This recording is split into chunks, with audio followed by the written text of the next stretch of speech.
Hey, Coaster. What's going on? 2 streams in a row. What? What do you mean? 2 streams in a row. I'm not entirely sure what you mean. Also, don't know why, but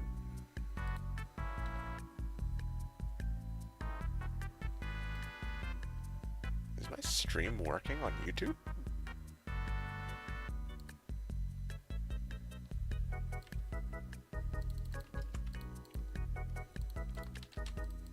There we go.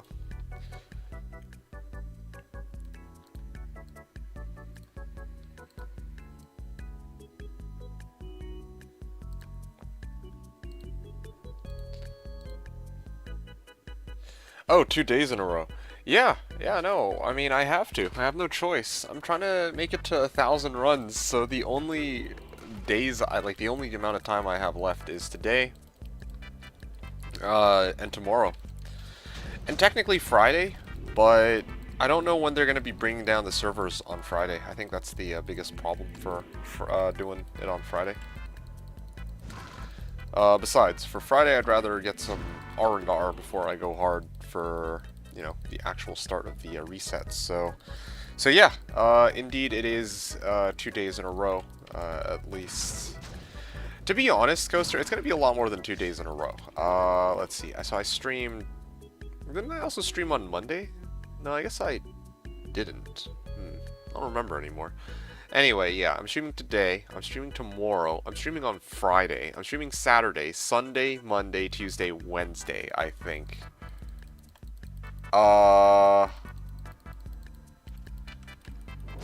Yeah, that's at least the amount of time, well, that's kind of my expected timeline, anyway. Like, I expect to be playing at least for the first few days of the reset. Cold lined up?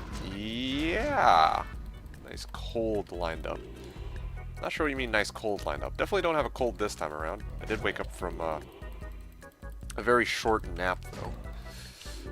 I figured I'd need it because I'm going to be going hard on this one. This is going to be a long-ish, longer than usual stream. I'm going to be in for, I'm hoping, about 50 runs.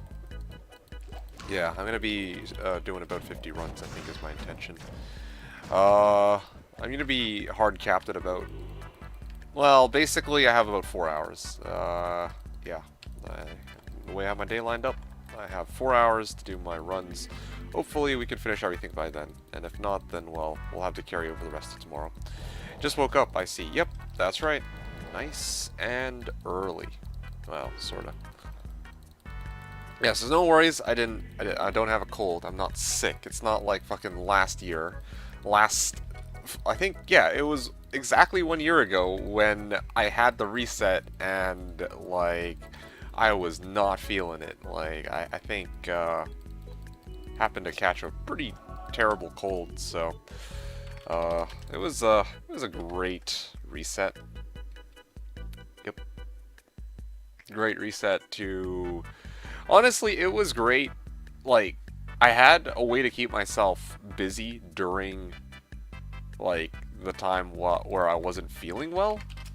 But it wasn't great because, like, obviously I wasn't playing on peak condition. Like, I was streaming and, you know, I had to mute myself pretty frequently so I could go blow my nose and all that shite. It was pretty bad. Like, I wasn't too cool. I wasn't too happy about that. But hopefully, well, I mean, this time around it should be a fair bit better. So, fingers crossed. We'll see what ends up happening. Anyway, how you doing, Coaster? Hope you're having a solid day. I have an update for you as to what is going to end up happening.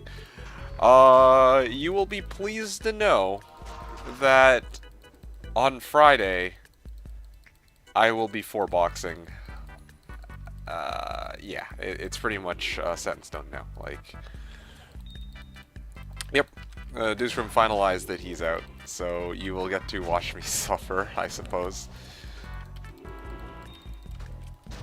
Hey, Mip, what's up? 4-box's only way to play. Anything else is dumb. Well, you know, some of us actually enjoy playing with other people, you know? Like, yeah. Some of us actually enjoy making teams and playing with other people. The camaraderie is kind of one of the reasons why we play on Slash, you know? Like, be kind of ridiculous.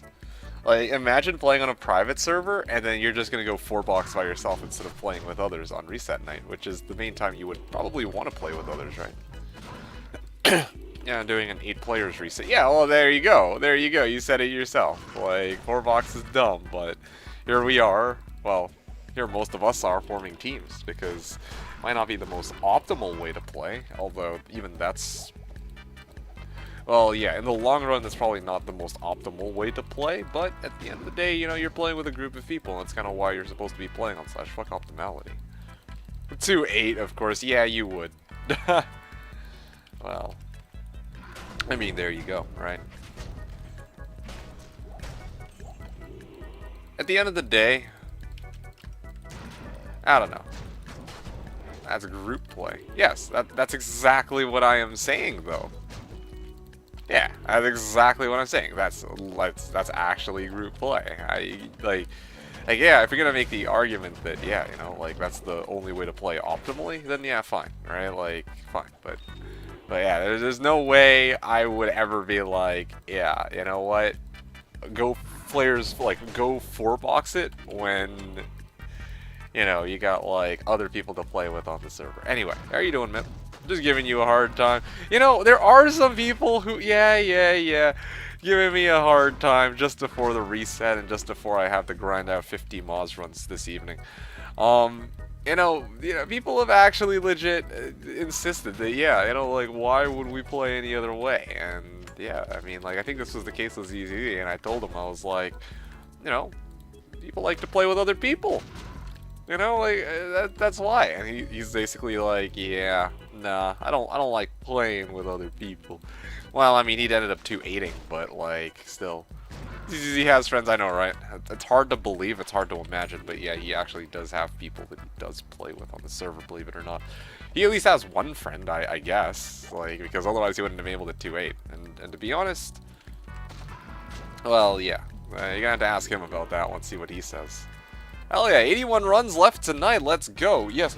So, to be honest, I am not going to get your hopes up. I'm not going to be able to complete all 81 runs this evening. I'm aiming for 50 runs, and then I'm going to conclude the runs tomorrow. You got this. Yeah, I appreciate it, guys. I really, really appreciate the support. Hey, bars, everyone's showing up. Hope you guys are all having a great day.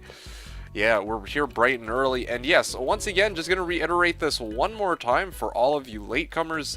Well, I shouldn't say latecomers. I mean, I had just started. All of you silly gooses. So, actually, it's silly geese. Anyway, so yeah, timeline for the next week. I'm basically going to be streaming for probably about the next 7 days. Yeah, I'll probably be streaming for the next 7 days. Like, I was like looking at my timeline. I'm like, usually, well, at the very least, I'll be streaming this weekend, and then after that, who knows, right? But the thing is, like, today I'm streaming. I gotta do my runs, and then Thursday I'm streaming. Gotta complete my mausoleum runs. Okay, I'm gonna be plowing through the rest tomorrow, starting at around 5 my time. So that's 8 p.m. Eastern. And then I'm basically gonna be going as far as I can go. Well, I basically have to complete my runs because that's the last chance I'll get to do it. Friday morning. The thing is, like, I don't know when they're taking the servers down, and I'm also probably going to be busy Friday as well.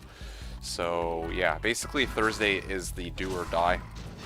And then I'll be able to make a post. I'll be able to make a post that'll be all like, hey guys, so I ran 1,000 mausoleum because I'm a fucking moron, and you know, I'll be able to present my results to you guys that, hey, yeah, you know, the mausoleum is not a diamond in the rough. It is actually like this place which I went to, and I wasted about 80 hours of gameplay time just to essentially get nothing. You know, it's gonna be great. It's gonna be a very nice chill thread where, yeah, I can give an informed opinion about it.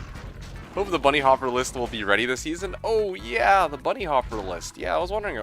Yeah, I mean, now that I think about it, that's always something to look forward to every season. I do hope that will be ready as well, Coaster. I'll start thinking he died with COVID. Oh no, no, no, no. Let's not list that possibility. No, no, no.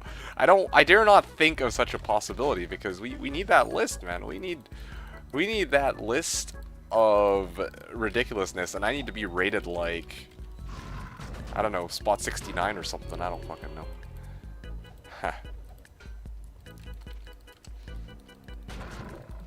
Still don't know where Bunny is able to come up with such titles. Hey, Lemrune, very nice. That is a Lemrune from the gold chest on run number 920. I need my absurdly high ranking even though I'm garbage. You're not garbage, what the hell? You can't just title yourself garbage. Only I can title you garbage. Nah, I'm kidding. Nah. That guy. Ah, man, 920 gold chest. Yeah, I'm sure you'll get your rating, though. Don't you worry. It should happen sooner or later. Lemrune! Hey, Lamau. How's it going? How are things in Verdansk today? I'm sure you were having fun with that. Good old Warzone. Oh, yeah, okay, so, again, just updating you guys on the schedule and the timeline and what I'm doing for next. Hey, there's a mall! I actually completely missed this mall. Alright, gotta up the mall counter here, 45. I wonder if I can make it to 50 by the time the 1,000 runs are done. It's gonna be interesting. No Verdansk today. What happened?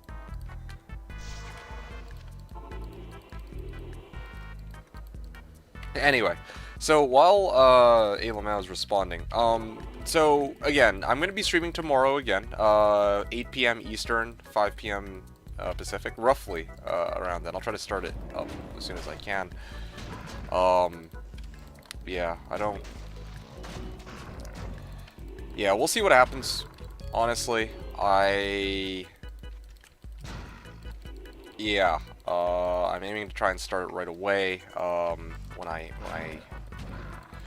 finish things I got to deal with in the morning and also the afternoon, and then finally, let's see. So after tomorrow, yeah, obviously I'm gonna be here at the start of the Slashdiablo ladder reset. I'm gonna probably be here for the entire weekend, and then I'm expecting to be playing at least on Monday.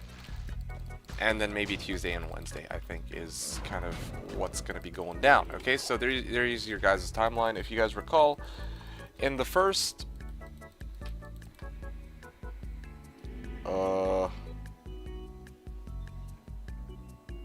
sorry. Yeah, if you guys recall this season, I was like going hard the first few days. I freaking went like, I don't remember. I spent like, I think I went like 60 hours in the first couple of days. I don't think, well, I don't know if I'm going to be able to do that again this season. Like, yeah, like, I don't know if I'll have the time or the mental capacity for it this time around, but I'll try my best, and hopefully, of course, I'm not intending to quit right as soon as I finish my build or anything like that, so we'll see.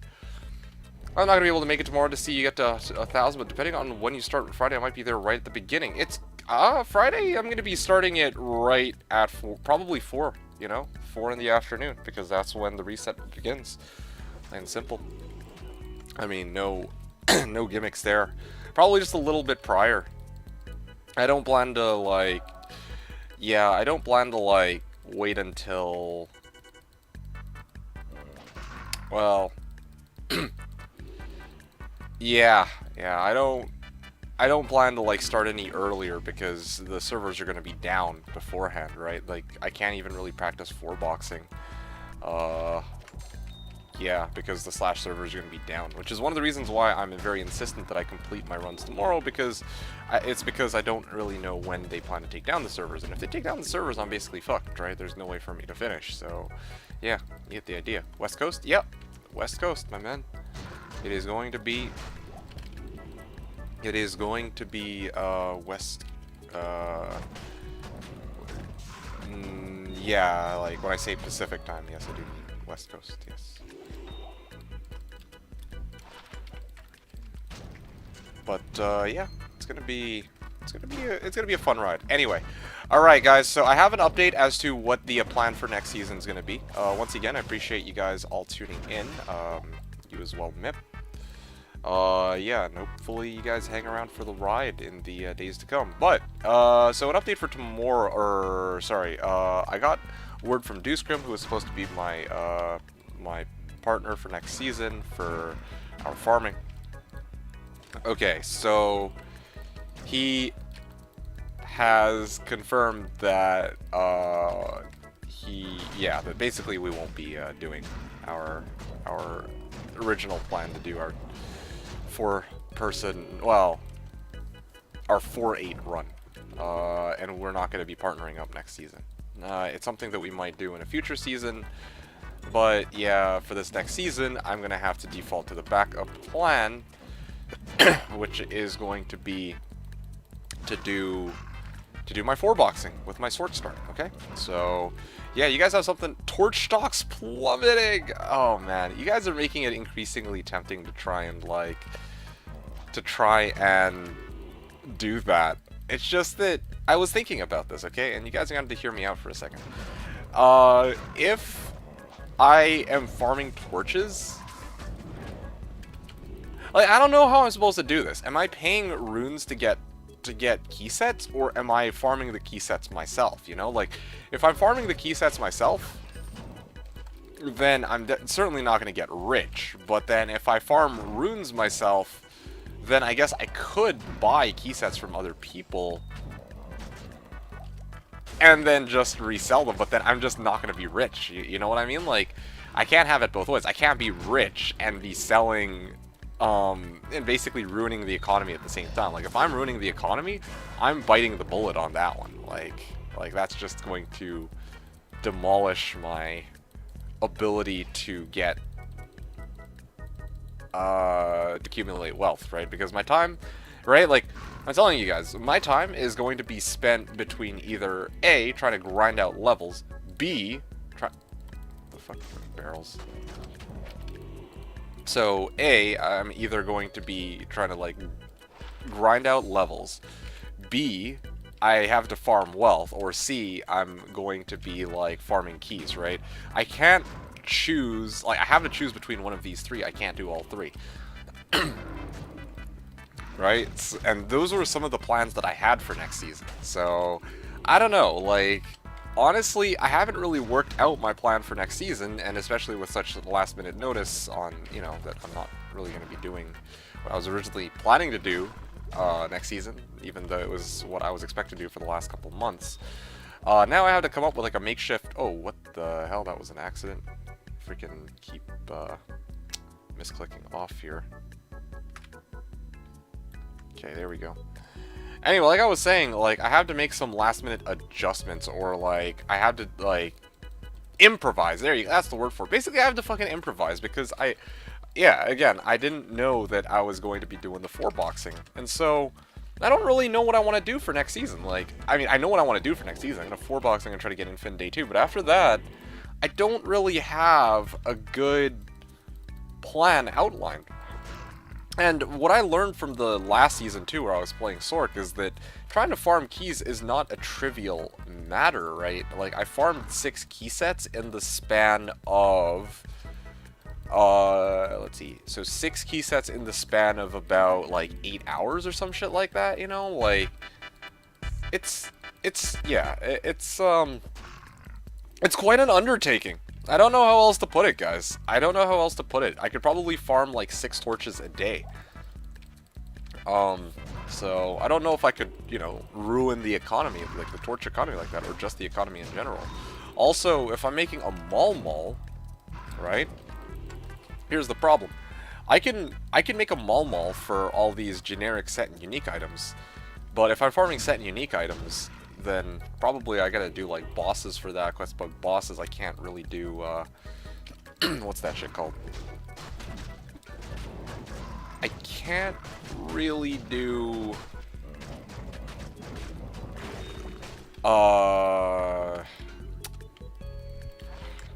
Sidetracked here. That's a shitty light belt. I can't really do keys and bosses, you know, like... Or, sorry, act bosses, like...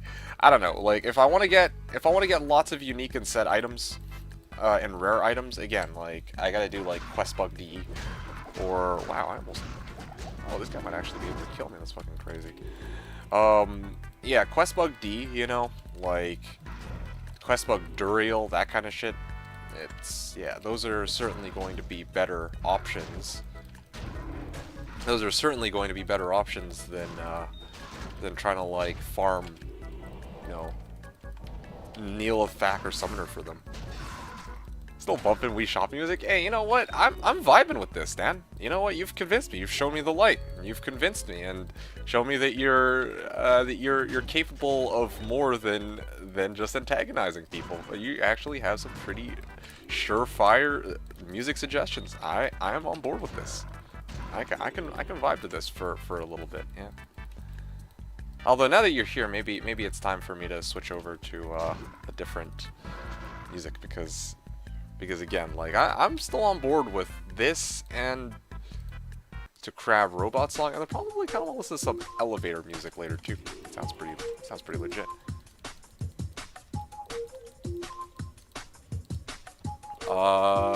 Yeah, he's gonna sell torches again. I know, and that's exactly one of the considerations. If I'm gonna fuck over the torch market, then I might actually be screwing Swisher over. I don't know how pleased he'll be about that. And, like, taking all this time to go farm torches, and then finding out that, you know, I'm going around selling torches for fucking malls. Like, not mals, but fucking malls.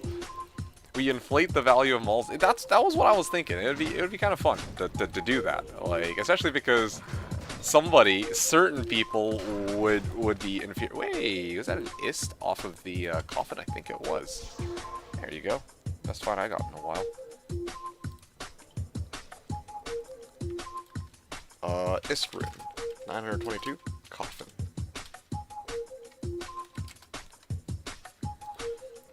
Anyway, Mr. Krabs song, yeah. Red box, nice. Yeah, that's pretty legit. I'll take it. DMCA. Anyway, yeah, no, I'm on board with this plan. I especially like it because it'll piss some people off who are uncultured swines who just simply cannot appreciate this new meme. Okay? So it'd be pretty good. But no, seriously talking though, again, that is something that would require some dedication. And if my time is going towards that, then trying to rush like level 95, 96, 97, etc. is going to have to take a backseat. That is the trade-off. I don't know how else to put it. Like, I'm just straight up going to be under-leveled, I guess, compared to what I could be. Yeah, I don't know how to put it. Because it'd be pretty cool, like, first 5 days just trying to grind out to, like, 95, 96. This is an opportunity that happens very often. Gotta get rich before XP. Yeah, see, that's the thing, right? Like, that's why day 2, definitely trying to go infinite at the very least. But after that, you know, I can essentially do whatever I want. Like, I just don't know what whatever I want looks like right now.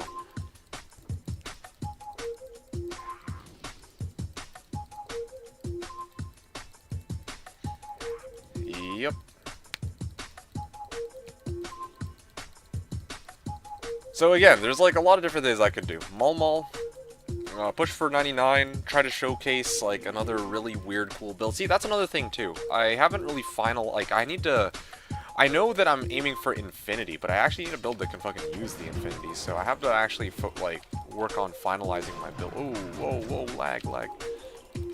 I have to focus on finalizing that build too, for next season. I haven't really finished with that yet. I'm debating my main too. Yeah, right? Like, that's the thing. Like, okay, I get rich, and then what build am I using? Like, I could just go Light Sork, and yeah, I got a couple good options, really, right? Like, you guys have already seen the Nova Baller. I could go Nova Baller again. I was actually originally thinking maybe I could go Nova Baller again. But I was like, you know what? Maybe it might be a good idea to try something different. So, I don't know. I might attempt to do something else this season. Instead of the Nova Baller. But again, like... Oh, also, I got some other builds that, you know, Other non-Nova Baller builds will be... Well, even Nova Baller itself could be pretty expensive because I would need a Griffins, right? So it's kind of like... I've got a lot of different trade-offs I could do. Like, look at that. Even the idea of making a Nova Baller, I need a Griffins for that, and it's like, if I'm pulling runes into getting a Griffins, those are runes that I could instead be spending on trying to, like, get key sets, right? But then also, again, like, Swish is usually the person doing torches, and there's other people who like to do torches, and if I'm selling torches at fucking malls, they're not going to be happy about that, because, like, you know, why am I selling them for so cheap? Like, I'm basically screwing over anybody who would otherwise be using that as a way to, like, make good money, or, yeah, take away that option from them, which is actually a really fun option. So I don't know. See, like, there's a lot of really cool things I could play for the memes, but it would screw other people over. I could try to play like somewhat more seriously. I'm kind of leaning more on the side of playing seriously to some degree. Like, I like the idea of doing a mall for whatever uniques and set items I don't really need. I think that would be really fun. I don't really know if I'm on board with the idea of ruining the torch market. That's kind of where I'm at right now. I'm trying to think of other things to say. Like, and then of course trying to, like, push for a higher level. That sounds like a really cool, fun thing to do.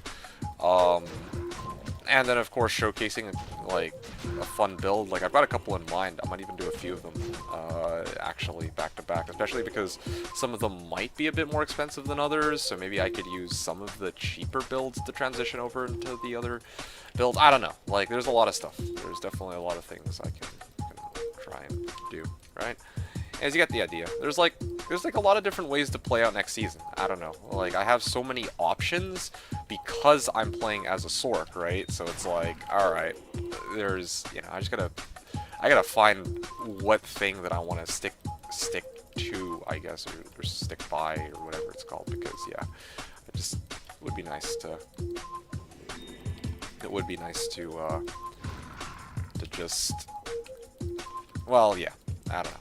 I gotta think of something, but again, I have like 48 hours now, because I didn't even expect that I was gonna be doing 4-boxing until like this morning, essentially. Hey, Luciano. Hello, R2D2. So long no see. Did I told you I'm in prison?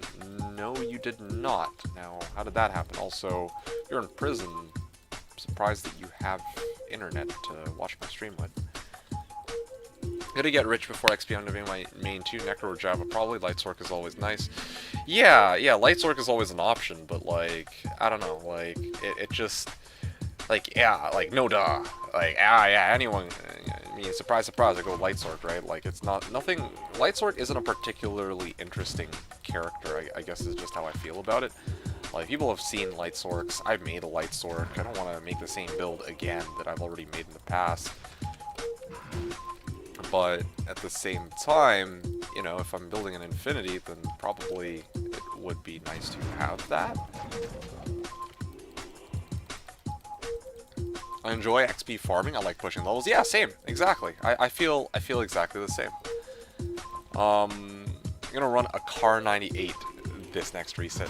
Shut the fuck up, Halo. Now, fucking get that Car 98 out of here. We're talking about /reset. We're not talking about your silly build for your freaking loadout. Oh man. 1v1 me. Yeah, you would. In prison for making Blizzorks. Yeah. Oh, dude, I'll be happy to switch off the Blizzork ASAP. Oh, prisoners that own phones here in Argentina. I see. Well, sorry to hear that you're in prison. I would ask as to why, but again, those are like personal questions. Don't think I've ever had anyone go up to me and be like, "Hey, yeah, I'm in prison" before. That's a new one. Wait, the WTF? What is going on? What do you mean? I don't know what you mean.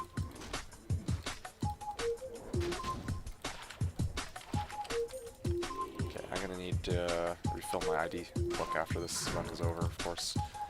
That's how I feel. My last Light Sword I went ham on and haven't touched it since. Yeah, it's like, that's another problem too, right? Like, the Light Sword, you know, with a Light Sword, you can do everything, and once it's fully geared up, it's like, yeah, you're good, and that's that, right? Like, the Light Sword should be a character that you use to maybe farm wealth and then transition over into something else. Otherwise, you're gonna get bored because, like, there's really no variation of how you build a, like, if you're just min-maxing a Light Sword.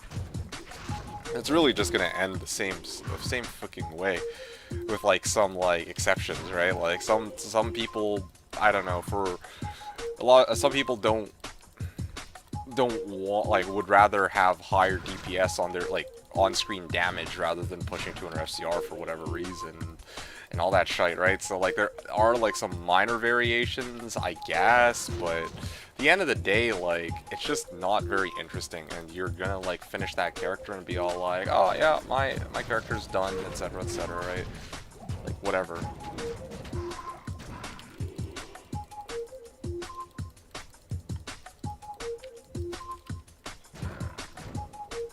See? Oh, hey, Swisher. Oh, and there he is. There's the man himself. See, this is what I'm talking about. Who ratted me out here? Was it Dan or was it Mip? It was one of you two, I'm certain. He stand out. He who controls the malls controls the torches. Oh, so I just ignore me for now. So yeah, Mip ratted me out, dude. Mip ratted me out, dude. Like, this was supposed to.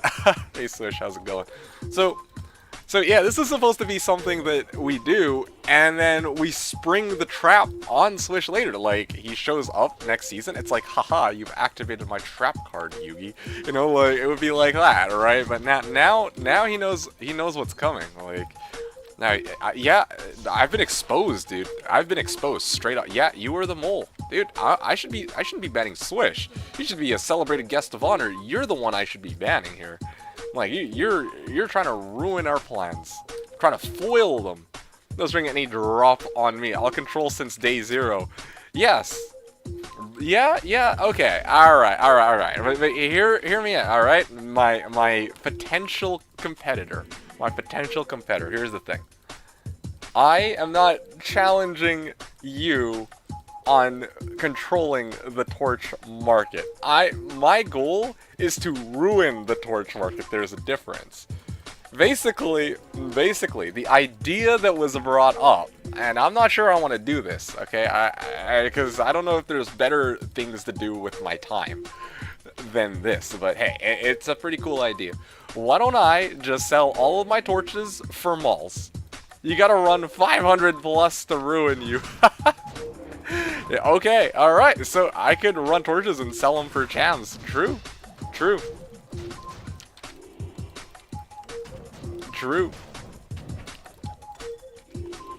I mean, I guess at the end of the day, there's gonna be some people who I'm just not gonna have enough torches to give it out to people for malls, you know? Like certainly, I'm gonna run out at some point, because mine are gonna be in such high demand that at some point they're gonna have to be like, alright, I'm sick of waiting, I'm just gonna hit up Swish and buy his torches. That is a possibility. Chamgar. Ooh, I don't know about that. Them's a fight in words. You can't say that, man, because yeah, like, you try to say that Moltres is the Cham God, and you know, Ghoster's not gonna take too kindly to that. Side bet then.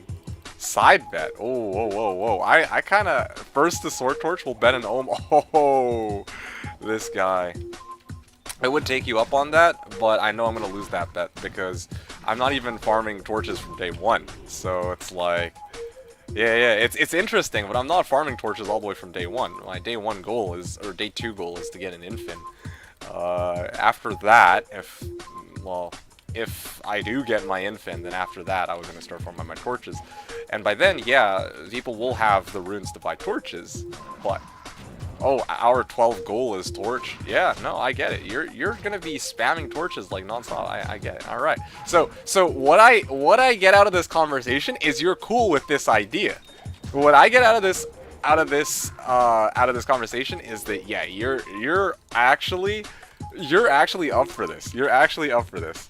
having one douchebag go out there and just start selling torches for malls while you actually profit off of them. It'll take you maybe a bit longer to find a buyer, maybe, but at some point you will be able to sell your torches at the end of the day. Anyway, hey, I mean, if you're up for it, let me think about it. I'm not all there. Like, I haven't fully decided yet. Not to sound like a wuss, but it was only, what, 2 days, like, yesterday, actually, or, well, this morning that I found out that actually, well, I have to improvise because my original plans were cut short. I only deleted about 86 torches last night. I didn't sell. I'm down to sit on them. 86 torches that went into the garbage bin. That's so funny. So basically, even if your torches don't sell, you'll still farm torches. That's so funny. You had 86. Who the fuck? Like, what? I mean, like, damn. I know that you. I've always known that you're the torch guy, but hot damn. Like, what a guy. He enjoys torches like I enjoy LK. Yeah, I mean, fair enough. Fair enough. Alright. Let me think about it. Because again, like, I don't know, Swish, if it's a good use of time. Like at the end of the day, like, I'm like trying to meme it up, but, and I mean, it's nice to hear that you don't care much for it, which is good. You're good sport about it. But there's also other things I could do. I could try to push for like 95, 96, or 97 early. I could try to like, yeah, run public bales. I could like, let's see, I could try to make some kind of cool, crazy, fancy build for shits and giggles, right? There's like a lot of different options I have for next season, so I'm not 100% there. They're pushing levels of 99 or plus. I don't think that I would be going all the way to 99. I just don't think I have the, I don't think I have the tenacity for that, to be honest. Like, there's some really fucked up shit I've done, right? Like, you know, 1,000 Mausoleum, 5,000 LK, like that kind of shit. But, you know, 99 sounds like a grind that I'm just not ready for. Yeah, no, I don't have the stamina for that. I have the stamina to run like keys and torches. Not, yeah, even from day one, yes, but I definitely don't have the stamina to again commit to 99. No way. Nah, man, that's too much for me. Who runs their own keys? Gotta buy them. Aw, you funny man. You funny man. See, that's the other issue, too, that I was thinking about. Am I farming my own keys, or am I just gonna straight buy them from others? Because if I try to farm my own keys, then it's just straight up not gonna be profitable at all in the long run. My highest on Slash is a couple of 97s. Okay, thank you for sharing that, Mip, because that makes me feel marginally better. That does make me feel marginally better, knowing that, yeah, okay, even the people that are trying to tell me that I should be pushing for 99. Well, actually, it was only Switch that was telling me to push for 99, but yeah, I don't know. It's a nice reminder that, yeah, anything beyond 97 is honestly a commitment. I don't know how else to put it. Like, 97 to 98, yeah, some people can get behind 97 to 98, but dude, it's like fucking trying to climb like a fucking mountain. I'm just not ready for that. Not prepped for that. So, what kind of build this be? Oh, this build? Are you asking about this build? I thought the last time you were here, you'd actually already seen my build. If you haven't seen it yet, then I can explain this quickly, because this is the last. Well, these are the last 2 days of the season, so I can go over this build with you quickly, explain it, and then yeah, next season I'm going to be running a completely different build. So you got a good time in here, I believe.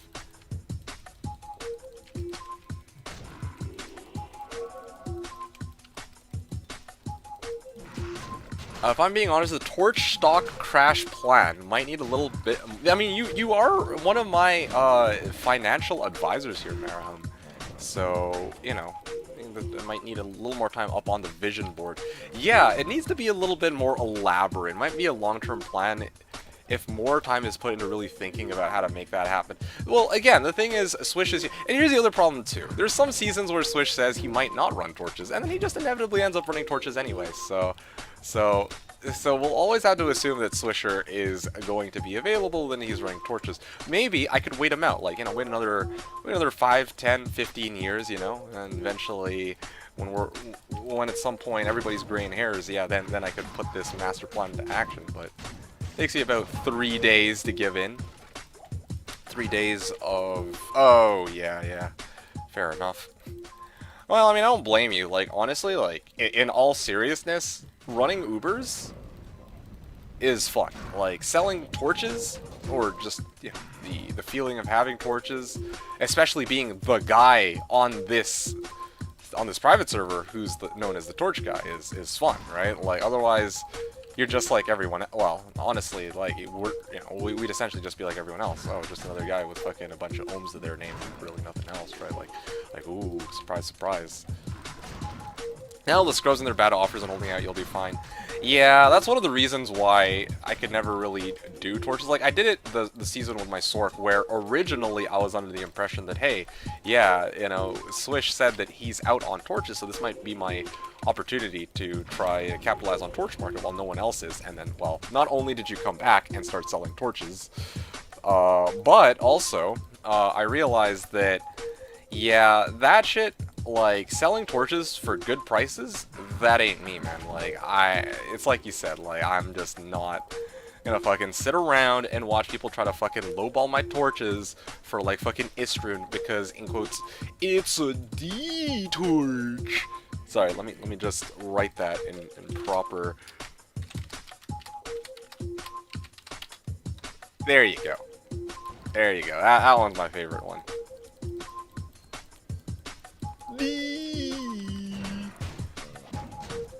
Anyway, yeah, that's not my jam, honestly. Which is why I'd rather sell it for moles instead. Just shits and giggles. Druid torches, Gull plus or Charcy, no in between. Like, honestly,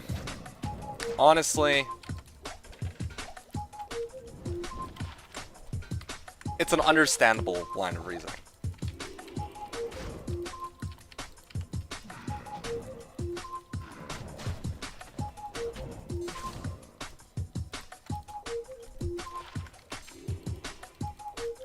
Anyway, but yeah, that's basically what I got planned for next season, or different end game vision. Honestly, Marahum's right. I think that if we want to destabilize the torch market, we need to, like, really look into a lot of different factors, right? Like, even Swish himself doesn't farm his own freaking keys. Why should I farm my own keys? I should be, like, scamming people, I mean, paying them to, you know, farm my keys for me, at the very least, before I start trying to sell them off for mulls, right? Like, there's a lot, like, and then for sure I'd be able to get a lot more keys that way, and I'd probably be richer off, too.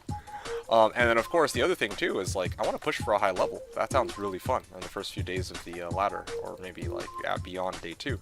So it's like, there's a lot of different ways I could do that. I pay well. Oh, yeah. Oh, you pay well. That's great. But, again, like, at the end of the day, imagine trying to farm all the keys yourself, right? Like, each, you know, I think I've been able to farm, like, what? Just hypothetically, let's say 6 key sets in a day, and each key set is, like, what, worth Gull? Well, let's push it up to Vex, just to entertain the argument. At the end of the day, you're getting, like, what, 3 ohms worth of keys, or 3 ohms worth of keys by farming it yourself from an entire day's worth of farming, whereas, you know, you run Chaos for the entire day, and you could very easily make a lot more than that. Like, yeah, some days you'll get unlucky, but if you run, like, say 1,000, like 500, 1,000 Chaos, right, like, you'll probably be richer than just trying to farm fucking keys by itself. Even if we were to, like, pay Vex for each set, right? And traditionally I've gone for Gull, but even with people like you and a few select other people who are trying to go for, like,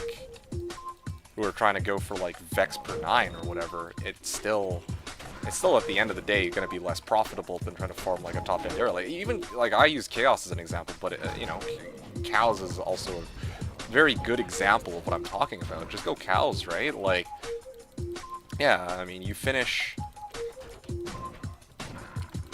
Yeah, like, you know, build a CE Necro, go and spam cows over and over, and just use whatever wealth you farm from fucking cows to go and buy your keys. That's probably a lot more profitable. So we devalue keys. Oh, I wonder about that. I'm down for that, Mara. I hope I just like Ubers from him. Hey, Aelin, how does the drop rate here compare to vanilla? That's a very good question. It is definitely not vanilla drop rates. The drop rates here are no drop 0 across the board. What that means is that no matter how many players in your game, whether it be players 1 or players 8, you are going to have pretty much every monster will drop an item. Like, yeah, every monster will drop an item, and the act bosses themselves will pretty much always drop 6 or 7 items, depending on how they roll, I think. I don't...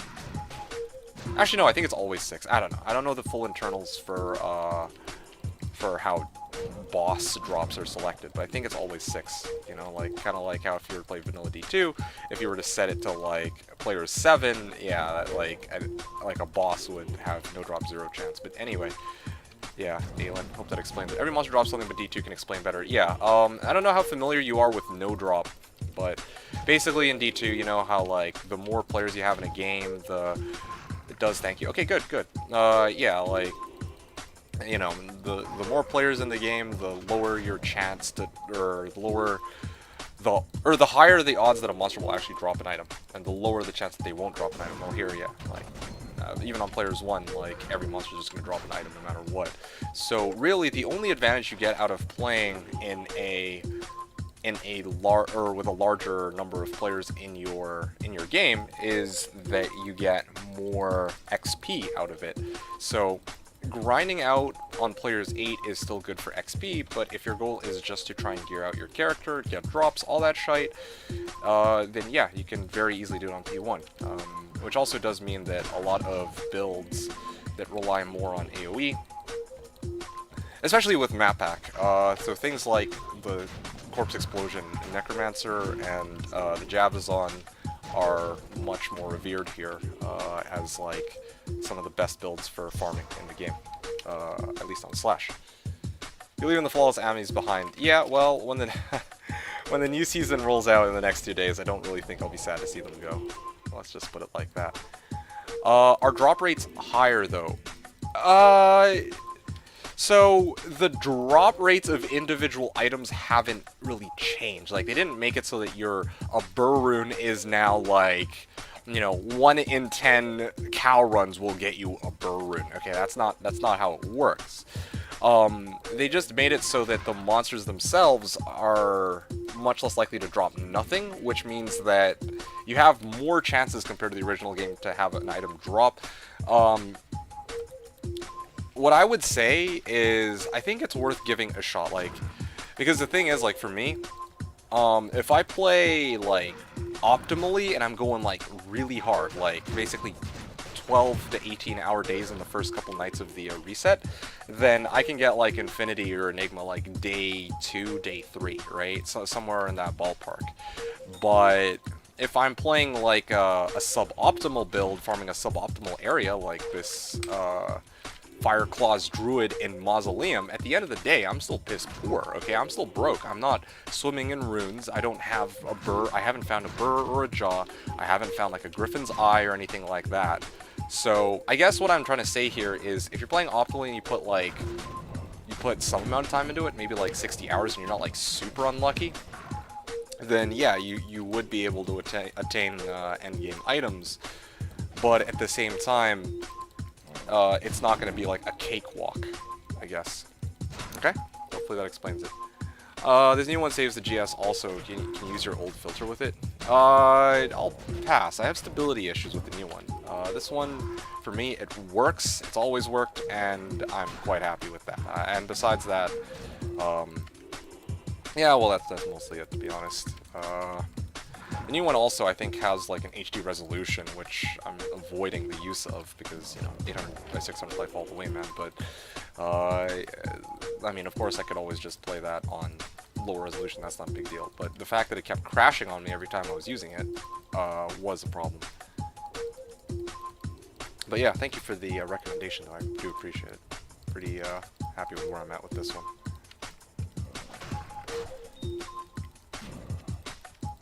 Sure what gave it away, though. ZZZ told me that's crazy.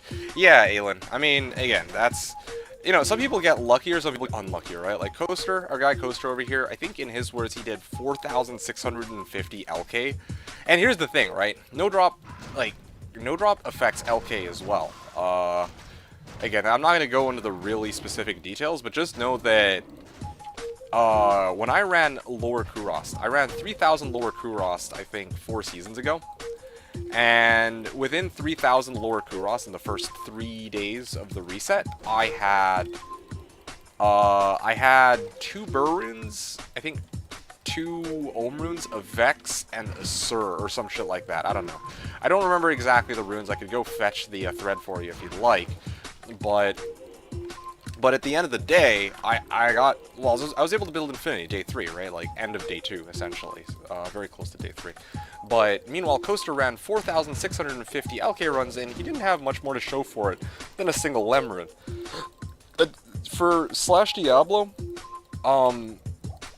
you have a higher likelihood of getting runes than the vanilla game, but at the end of the day, it is still, you know, it is still RNG. If you get unlucky, then it can be a problem, right? Like, that's just always going to be the case. And some seasons you're going to be unluckier than others. I hear something about ZZ. I heard you two were best of friendos. Yeah, I heard you guys were, like, holding hands in, like, the frickin' mall and, like, you know, having a good time. Towel mask. Okay, well, that's one I can actually chart down, although, again, this is what I'm talking about, guys. Again, I think that was a coffin drop. Was that a coffin drop? I don't even remember. No, wait, yeah, that was a coffin drop, I believe. Well, it doesn't really matter much, but... Dude's a scrub! Relationship goals for Mip and I. Oh, good grief. But yeah, Aelin, again, like, let me know if you have other questions about this private server. It would be nice to have you on board. Hey, Goblin Toes! Yeah, it's a lot of fun to play, even if you're not, like, making your endgame build. They're, like, right now it's pretty quiet, but that's because, you know, the reset's occurring in, like a couple of days. So yeah, people are kind of, like, just chilling until that happens, right? There's usually a lot of banter. There's, like, a nice chat channel where people will... and, like, Discord, and people talk about fines, and there's, like, the people forming reset teams, and honestly, it's just a lot of fun. It's honestly a lot of fun, and I do encourage you to at least give it a look and give it a try. Even if you might not necessarily finish your full build, it would be fun to meet up with, or check it out. Thank you for the ban, by the way, Ilmao. He sold his silk weaves. I tried to give a pair away, and he took mine because he sold his. He sold his silk. I tried to give a pair away, took mine because he sold his. That's so funny. I haven't witnessed that, but not a fan of it. I see. Slash Verdansk team. Yeah, you would. You're just lonely. You don't have people to play with. Oh boy, oh boy. Verdansk. This fucking guy. It's Act 6, Swish. Act 6 of Diablo 2 is Verdansk, okay? Not Ariat Summit, fucking Verdansk. Anyway, Aelin was saying, you're actually the first person I see stream Slash. Yeah, I mean, I'm not too surprised. For the record, I'm not the only person who streams Slash. There's also, I think, Slash Fap. And there's also people who, every now and then, who... like, when they're actually on the server, they'll be streaming too. But yeah. Like, Coaster too. I should have mentioned Coaster. And Guard. Yeah, there's actually quite a few. But yeah, I tend to be the one who is here in late ladder finishing whatever silly goal I've cooked up for the season. Yeah. Only one. Okay, yeah, just ignore these guys. They're biased because they're hanging around on my channel, so of course they're gonna vouch for me. But yeah, basically, right now I'm the only one streaming Slash. But yeah, like there's like maybe a handful of people who stream Slash when the ladder actually resets, because at that point they're actually playing on Slash and they want to stream their finds, right? Alamau has streamed, Slash, Coaster has streamed, Slash, I don't know if Swish has streamed, Slash, I don't think he has. Dan Bam, I don't know if he's still here, has streamed, Slash, I know this for a fact. Come on. There you go. One handful of people. I don't know, man. I'm not gonna go over all the names.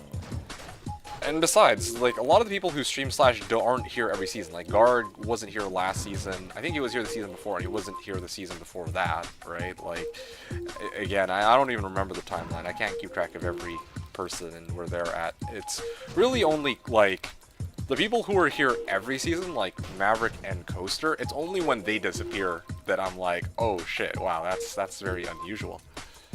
Which can't stream because he'd be bad for botting. Oh, you know. Occasionally, it's never good because it's reset night and not stream material at that point. Why not? I mean, at the end of the day, I don't really know if there's like a good or bad like thing for, like, I don't know. For me, I feel like at the end of the day, you're getting word out there that Slash exists, which is nice, right? Like, you don't have to be the best streamer or the worst streamer. You don't have to be interacting with the audience all the time like me. I feel like I've always been of the mindset that every streamer does have something to, different strokes for different folks, okay? Like, there's gonna be some people out there who hate D2 for whatever reason, and you know, would much more be happier watching somebody else's Slash stream, as long as it's not mine. So yeah, they'd gladly flock over to yours, Swish, perhaps, I'm sure. Me, I hate D2. Yes, I'm sure you do. You just absolutely hate my guts because I'm gonna be playing a fucking Blizzork next season. Anyway, you get the idea. D3X, way better. Yes. Can't confirm. I hate D2. Yep, that's why these guys are here, dude. These guys are my haters. They love hanging out just so they can fucking talk shit to me the entire stream, you know? Criticizing all of my plays, being all like, wow, why didn't you do this? Or why didn't you do that? And POD2. Okay, now it's personal. Now you're spewing bullshit, okay? You can't do this to me, man. Like what? No, get out of here. Anyway, going back to what we were originally talking about, though, yeah, I'm not too surprised that I'm the only one that you've seen streaming Slash Aelin, because, yeah, again, there's not like too many people who regularly stream Slash, especially not at the end of a season, right? Like, yeah, there are obviously people who are going to stream botnet. There's obviously people who are right now streaming Project Diablo 2, and then there were people who used to, well, even now, there's still some people who stream POD, but, again, like, I don't, you know, those servers are much more popular, and I feel like towards the end of the season, in all of those, there are still people who will show up and be willing to stream their content, right? Like, in my case, I don't really care much for POD or PD2 right now, and BNet is a fucking pile of tire fire garbage that I just, oof. Anyway, so yeah, for me, I could care less about those. I wouldn't really much be interested in streaming them. Like yeah, I have streamed BNet before. I mean, I'm no stranger to streaming BNet. I think people here know this. But of course, when I have streamed BNet, I've only ever really done it with a purpose. I can't leave now. I gotta make sure you don't get the jump on any plans without me. Oh, okay, well, yeah, I've got lots of plans to ruin your torch economy. Yup. Yup, yes. I mean, you got me. I'm totally gonna ruin your plans, and I have all the masterminded plans to do it. I just need to hide them away from you, until you go. I'll just outlast you. Just like you can outlast me if we have a torch race, you know? No worries. Worst streamer ever. Can't even... Oh, fuck. I totally forgot about swap casting. Yeah, oh, oof. Do you have a goal to accomplish before the season ends? Yeah, exactly. That is exactly as Swisher said, correct. I am trying to do 1,000 Mausoleum runs with this Fireclaws Druid before the season ends. So, the season ends on Friday. So basically I have today, well, basically tonight and tomorrow night to finish the 1,000 runs of Mausoleum that I started like a couple months ago.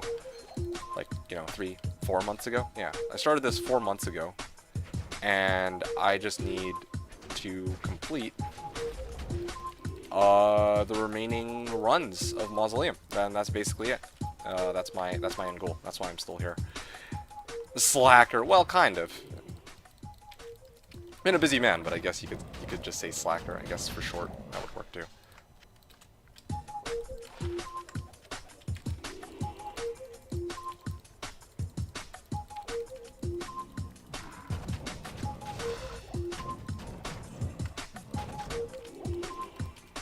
Anyway, but yeah, so that's my goal for before the season ends, Aelin.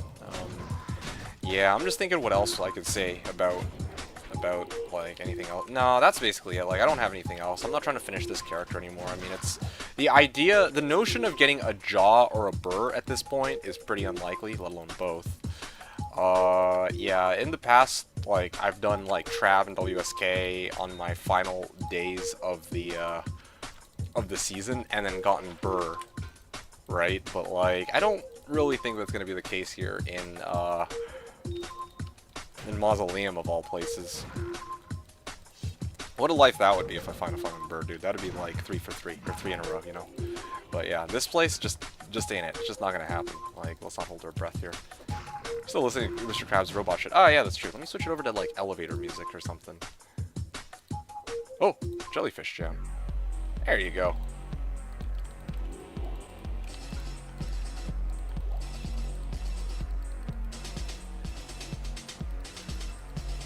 Yep, that's my goal. Next season is going to be a little bit more interesting, Aelin, because here's the thing. 1,000 Mausoleum runs sounds kind of boring, but for me, I thought it was like a really interesting thing to try and pursue, because a lot of people talk about Mausoleum as a level 85 area that you can farm if you're a fire-type build, but a lot of people also say that the mob density is pretty low, so probably you're not going to be getting many cool finds out of it, or lots of loot or anything like that. So I figured that I would actually put this area to the test for myself and see if it's any good, and then based off of what I find, maybe draw some, I don't want to say draw some conclusions, but kind of give some, like have a bit more of an informed opinion. Snaps clarinet, yeah. It's Squidward. Anyway, yeah, like, have more of an informed opinion about, like, if I were to ever recommend this area to other people, not recommend it, and so on. Maraham, this is the Jellyfish Jam. Have you never heard of the Jellyfish Jam? Oh, come on, man. I'm gonna make a freaking SpongeBob playlist for y'all folks. Like, if you know, you know. Anyway, but yeah, have you formed an opinion of it? Oh yeah, absolutely, dude. Absolutely. Like, just to... Okay, so... If you've been timing my runs, which I'm gonna guess that you haven't been, I average about... I'd say a little over, like... 4.5 minutes or so a run, right? Just for simplicity's sake, let's just say 4 minutes a run, right? So by the time I'll have finished this project, let's just say, again, for simplicity's sake, let's just say I don't find any more high runes. Even if I do find a high rune, I'm still not, it's really not going to change my opinion of this area as a whole. So I've run almost 1,000 Mausoleum, and these runs have been about 4 minutes each, right? And it's like, for 4-minute runs basically 4,000 minutes, that's what, 4,000 divided by 60. So that's like, I've done almost 70 runs, or 70 hours worth of time in this area, more than that, probably, yeah, let's say 70 hours, right? Like, I've done about 70 hours of Mausoleum runs, and I'm telling you right now, the most valuable, the rarest find I've gotten was a Cham rune, okay? In all these runs I've done, my highest find was a Cham rune. I found 2 high runes, and if we don't look at high runes, I simply haven't gotten any, like, big finds that justify the amount of time that I've sank into this area. Like, yeah, it's great as an early game place to farm if you need some early levels and XP. The monsters are relatively safe. I haven't died for probably almost 500 runs. But in terms of just raw drops, like, it's just not happening. Like, I was thinking when I first started these runs that, hey, maybe this area might actually be pretty good because I've been getting a lot of, like, mid-runes, like Ists and Gulls, off of the chests, right? Off of these chests that are lying around. And basically poppables. I've come across a lot of poppables, like coffins, caskets, graves, gold chests, right? Like, but at the end of the day, like, I actually just didn't, you know, I had a really nice string of runes, or mid-runes, but after that, it just went dry. So, even the poppables themselves, although they looked promising in my early runs, as a whole, in these 1,000 runs, I just simply haven't gotten enough that I would say makes this area profitable or worthwhile farming in, you know, for endgame. That's what I'm gonna say. Guys, I'm down with that sickness. Yeah, buddy. After this run, I'm gonna have to take a short break because Steam servers are starting in 3 minutes.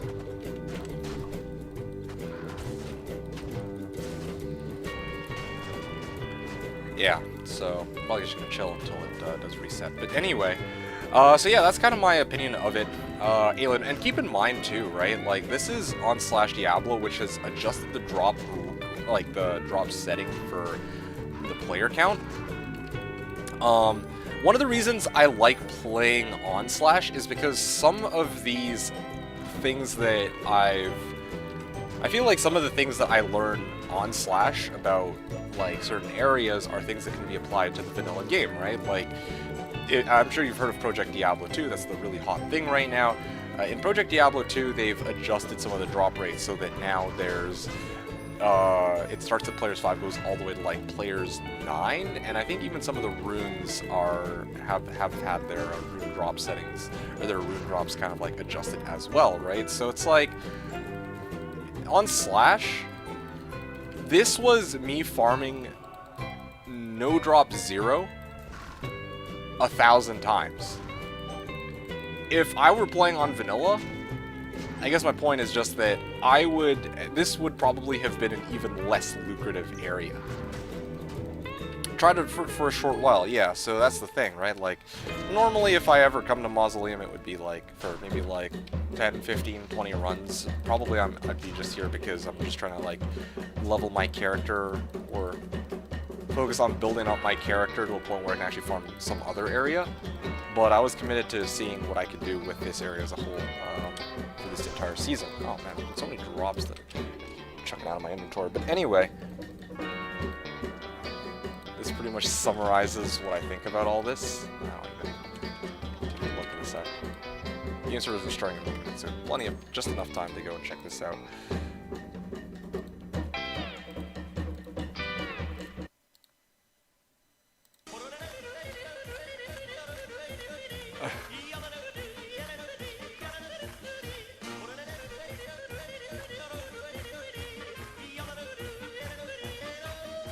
Nice. Alright, well, back to SpongeBob. Goes through. Anyway. Aelin, the other thing, too, I was going to say is, this is just, like, I've just been talking primarily about, like, rune drops and big finds, but in terms of, like, basically, of all the things... Oh, wow, I actually have my drops list open right now. Okay, let me take a look. The best non-rune find I've gotten is, like... Was that a Tal armor? I actually did find a Tal armor. What else did I find? So my best rune was Cham. My second high rune was Vex. I didn't find any more high runes aside from that.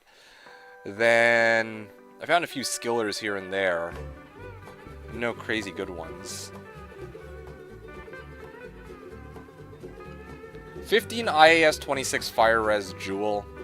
Green 5/5 Poison Dye Facet, 160 Gold Fine, 15 MF, 11 Vendor Geeds, and Tal Armor are probably some of my best available finds, which is kind of sad. Like, that's not really... It's just not worthwhile, I would say. I'm playing SpongeBob shit, well, why not? I don't know. I feel like SpongeBob, okay? I felt like SpongeBob. Anyway, fine. I'm gonna go back to my usual music. Yeah, why not? What? No matter what I do, this is why I don't like switching up my music. No matter what I play, somebody's gonna have beef with my music. Just listen to some nice, chill SpongeBob themes, you know. It's either this or playing the Wii channel music, I guess. Let's switch it up, I suppose. Anyway, Aelin, yeah, I mean, I'm pretty set on that like mindset for Mausoleum. I think that 932 runs is already a pretty good amount to be able to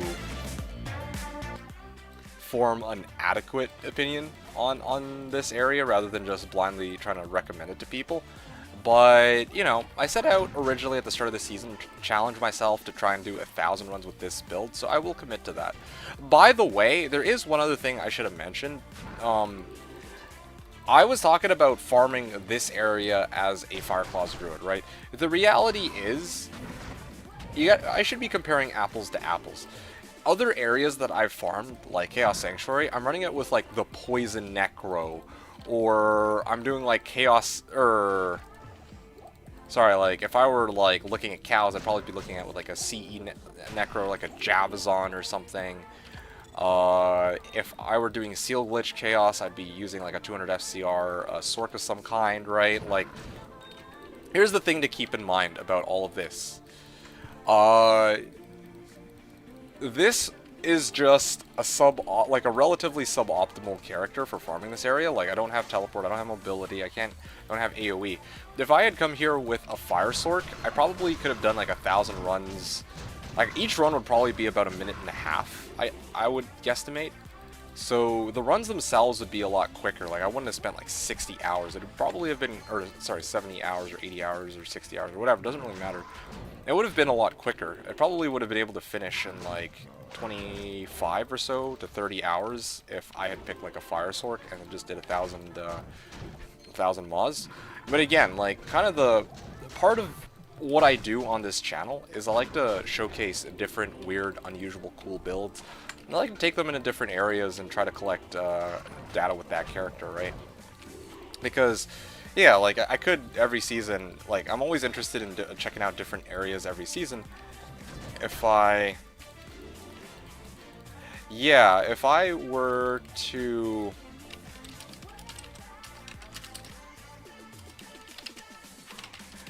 if I were to, like, play Sork or something, I could probably, you know, let's just say Poison Necro. If I would go Poison Necro, and let's say I want to, like, farm, like, WSK or something, like, yeah, it'd be pretty quick, but I've already done a Poison Necro before, and I just feel like, yeah, it's nice to switch things up. So I kind of nail 2 birds in 1 stone, and I like, you know, every season I like to focus on one specific character. It makes me feel like, yeah, this is my baby, you know, like, I gotta, as weird as that sounds, like, I gotta make sure to give it all the love and care in the world so that it hits the point where it can kick a lot of ass.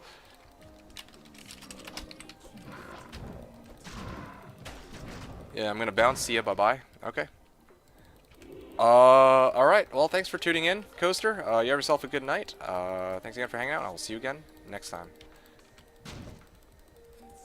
You're off to go to bed? Alright, cool, sounds good. Not bye-bye, baby. Okay.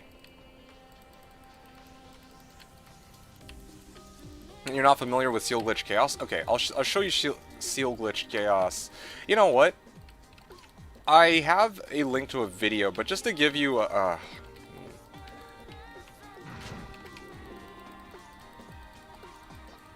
I could demonstrate it for you. Just let me finish this run. I'll do a quick demo, and then I'll give like a link to one of my videos where I actually go into Seal Glitch Chaos in greater detail.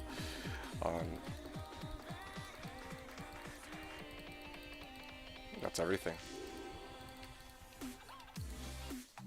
420 on this run. Okay, great. So, Seal Glitched Chaos Sanctuary. This is the one.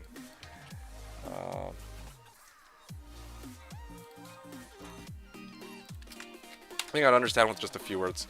Basically, no, I'd rather just show it. It's much easier to show it than to have to explain it, to be honest, because then I'd have to actually come up with the words to explain what exactly it is that I'm doing. So if you just bear with me for a second, I'll get a game up here.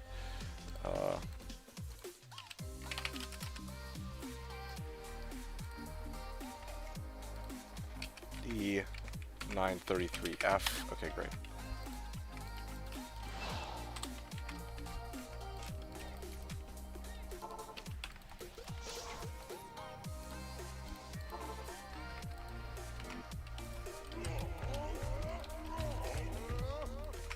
Alright, so this is how it works, okay? You know, if normally if you do Chaos Sanctuary, you would go and clear every individual monster, right? Well, there's a really easy way to just kill all of them without actually having to fucking individually kill every pack of monsters. You only really need to summon these three. You only really need to, like, pop 4 of the 5 seals and kill the 3 act bosses. And then after that, here, you just have to give me a second. There you go, that's better. So you have to kill, you see that there's like 3 seal bosses, right? Like, Lord Desay, Grand Vizier of Chaos, who I just killed, and then there's Infector of Souls. So I just killed Lord Desay. Now we need to kill the last boss here. Now you see, oh shit, that's painful. Okay, so you see I killed all 3 of the act bosses, Infector of Souls, Lord Desay, and Grand Vizier of Chaos. Now, I teleport all the way to the beginning of Chaos Sanctuary. I teleport all the way back to the last seal. I pop it, and you see everything that I visited, or that I teleported past, they all drop items. So that's what Seal Glitch is. Yeah, so this is one of the fastest ways you can get items in the game. Is it the fastest way? Probably not. There are some limitations, like you obviously need a fast character who can teleport past everything. Also, all the monsters that died do so with 0 MF. So it's probably not the best method for trying to get like TC87 items. And then of course, there's other competitors that are really good for finding runes and items, like cows, I think, is probably the main one that most people will cite, right? So again, yeah, that's basically the demo for you. Hope that explains that. I'm already not a fan. No Infinity on Merc. Yeah, okay, of course, no Infinity on Merc. It's because this was my side sort from the season where I made it. Okay, like I just picked that one because I just happened to have her on this account. I was lazy. Chief ass. What do you mean? I was busy trying to, like, get the season where I built that Sork, she was my side bitch who basically had all of my self-found items that I no longer needed. And rather than actually try and sell them, I was like, I have enough equipment that I could just make another sorceress that I could experiment with using Talset, okay? So, I don't know, man. It was probably has spares for non-ladder. Yeah, well, good for you. Sorry, but I'm not exactly as wealthy as you are, Mr. Oh, I'm so rich with my torches and shit. That's neat. Yeah, well, that's kind of the idea behind Seal Glitch Chaos, and it's kind of how some people get their wealth.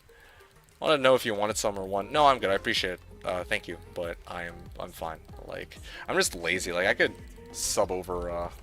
If I wanted, I could have subbed over an Infinity. Like, that's fine. But I'm not really too concerned about that. Anyway, point is, going back to what we were originally talking about before Swish wanted to poke fun at my poverty here, in-game poverty. So my character, yeah, you saw how quickly it cleared Chaos.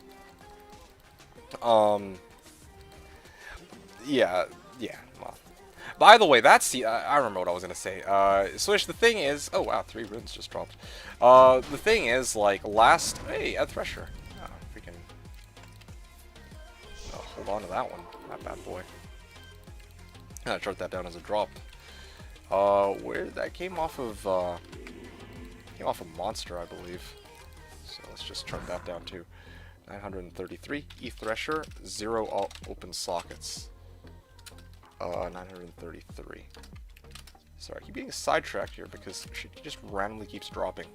Anyway, that season where I was actually, where I had my 2 Sorks, I was trying to focus on building up that 1 Sork, and basically all of her gear that she was wearing was perfect. Perfect Viper Magi, perfect Hodo, perfect Griffins, perfect Arachnid Sash, perfect Spirit, I think.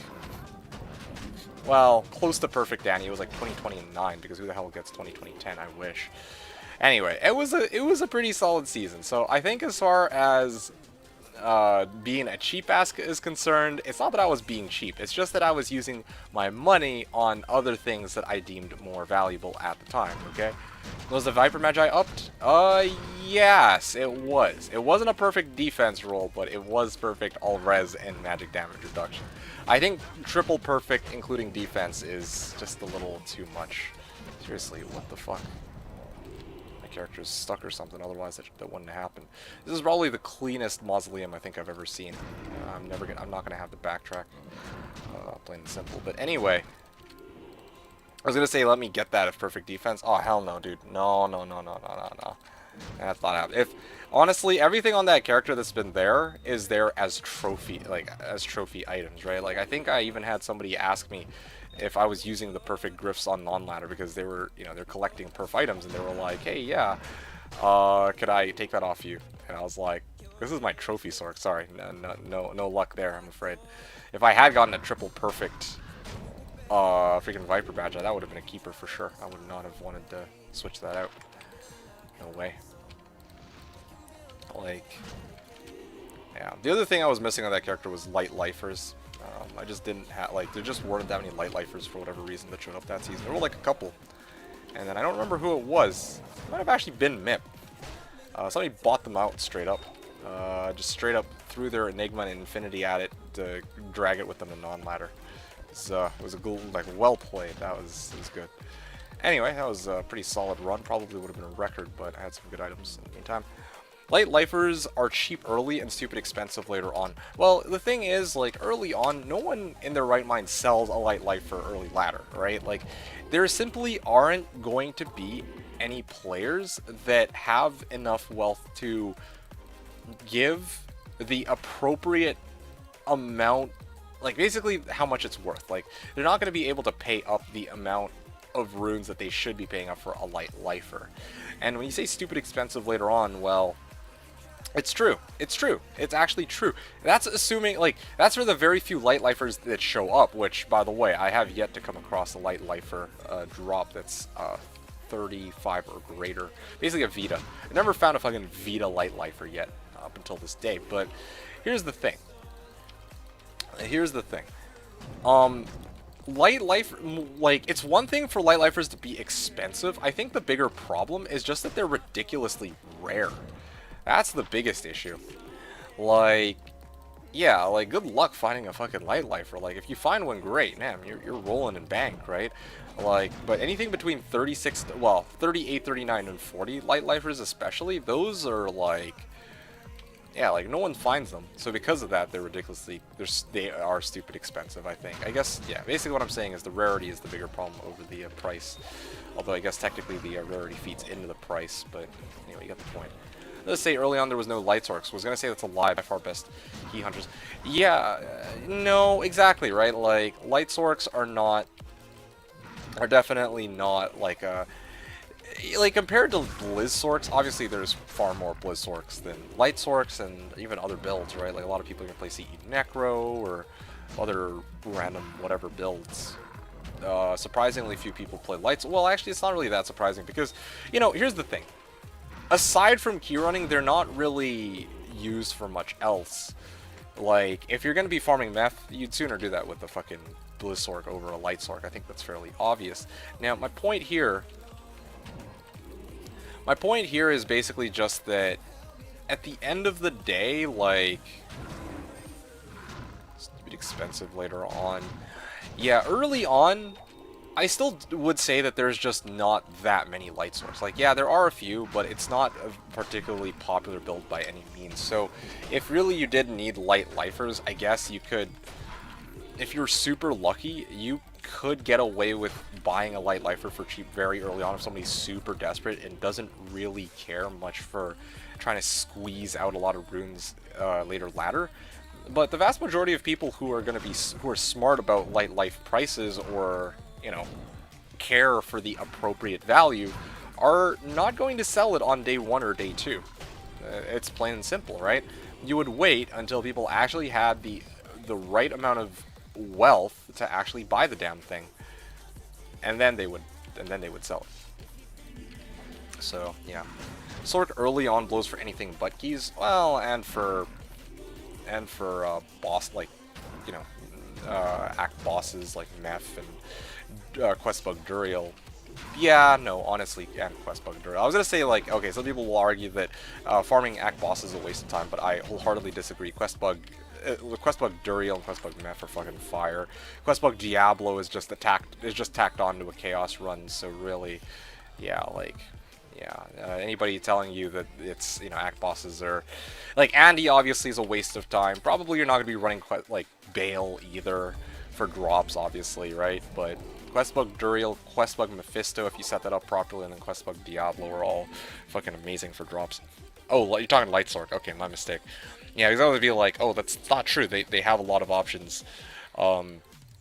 Technically speaking, they're also good for LK, but I mean that's kind of nitpicking because I get what you mean. Like, you wouldn't really use a Light Sword for anything other than farming keys. You're right? Like, there's just no. Well, actually, that's not true. There is one other good place you could farm with them. Yeah, exactly, you LK. So there is one other place you could farm with them, actually, aside from just keys. So obviously they're pretty solid for keys. You could argue they're also pretty solid for Eldritch Pindle, but who the fuck farms that? But I think the really big, interesting place to farm with a Light Sork is actually Arcane Sanctuary. That's the one that's picked up a lot of traction in recent times. Yeah, because all of the ghosts there are physical immune, right? Not light immune, so you can just fry them with Light Sork. And I think that's one of the ways that. Well, yeah, that's basically if you're a Light Sork and you want to make some bank, then yeah, you can go run Arcane. Yeah, that is a very valid option for you as a Light Sork. That wouldn't be bad with all the Spectre things. Oh yeah, absolutely. It's the I want to say new meta, but I wouldn't even call it that. Like, it's just like it's a play switch was brought up as, you know, from all the crazy streamers that have decided to take the time to actually try and figure the game out and all that shit, right? Like Dark Humility, I think that's the name of the guy who officially sat down and actually like actively went and farmed it a lot, and then finally came to the conclusion that actually, yeah, Arcane could be actually pretty legit, especially for a Light Sork. Anyway, I'm going off the rails here. Point is, Light Sork is actually good for farming. It's good for farming a few places, like you said. Keys is the main one. Although again, and then of course Arcane. And I guess technically LK, but like in terms of popularity, it's just not going to be. It's just still not that popular. Like, yes, it has those options, but those are just things that most people don't do. Most people don't wake up during a season or join Slash during a season and say to themselves, yeah, I feel like farming like a bunch of keys. Even you don't do that.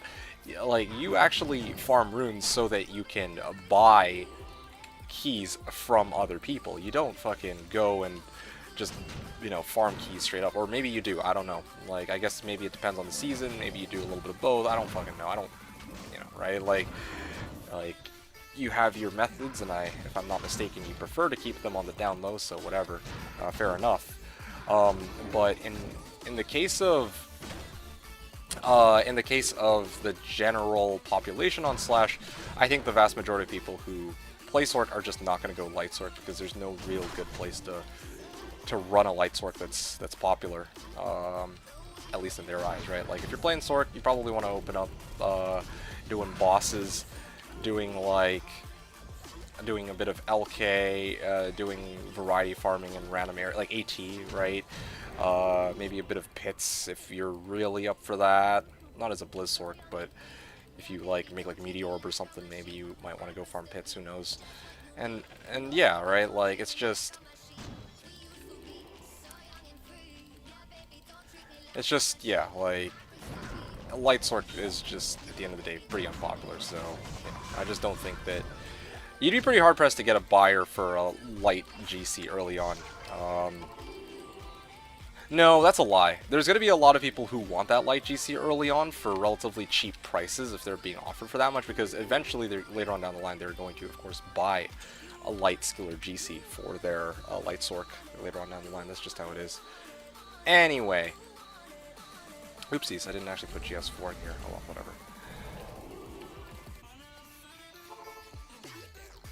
Anyway, so far I've done almost 20 runs, so that's pretty good. Making some pretty good progress already.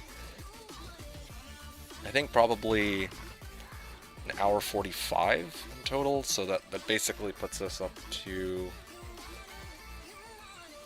basically like 40% done my stream right now, and I'm almost 40% done my runs, the number of runs I want to do today, so that's pretty good.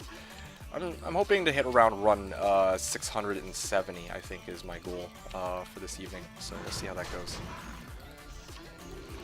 Again, I'm basically hard capped at about 10 o'clock, but yeah.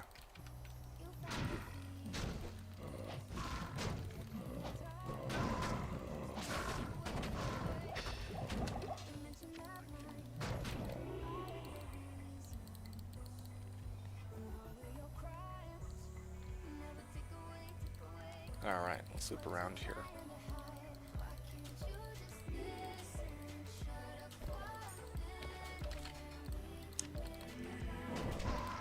Oh, whoa, whoa, that was actually a pretty decent find. Hold on.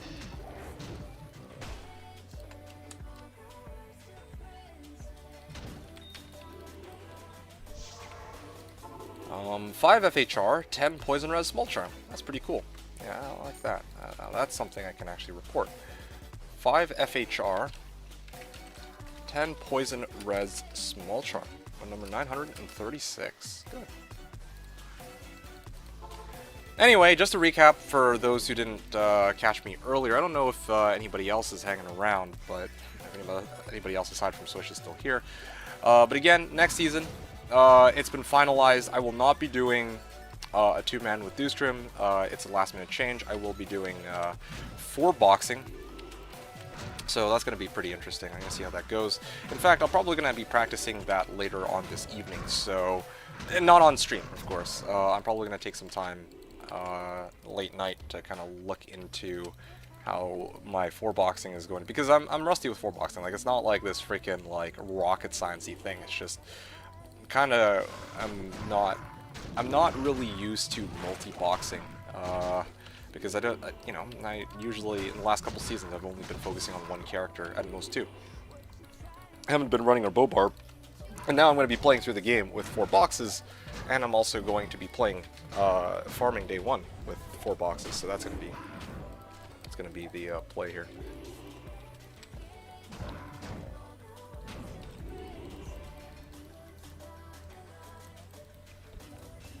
Ithrune, okay, great.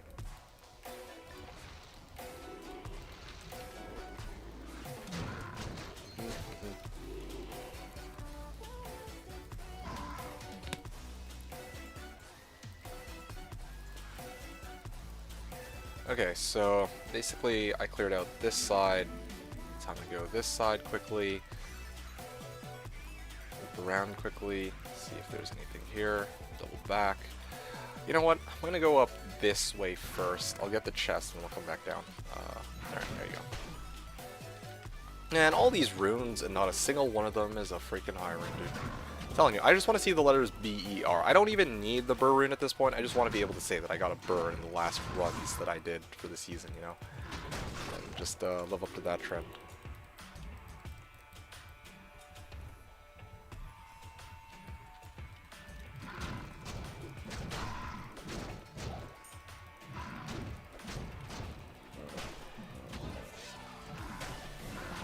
Alright.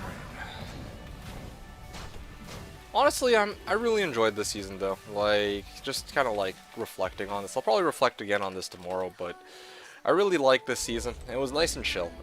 Really compared to like last season, where every run of WSK I had to freaking like do freaking gymnastics just to get my build up and running, right? Like, had to like charge with Phoenix Strike twice and then release it with Dragon Claw or Dragon Talon or whatever.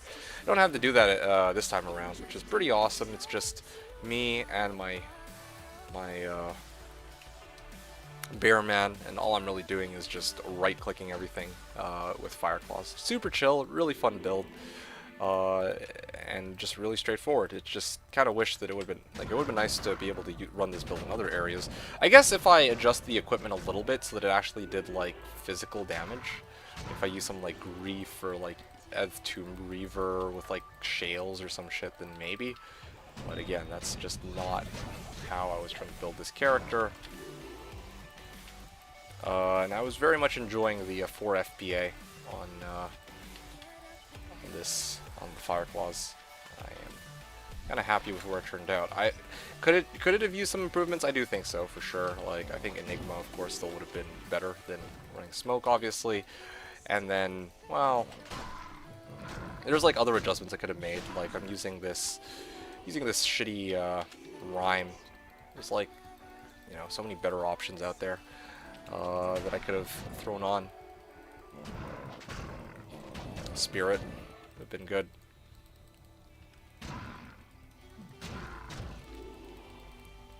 Etc. etc.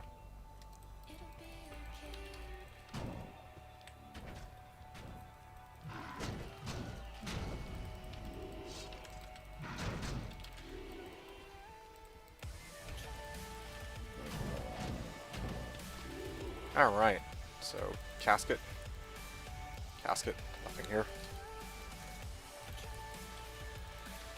And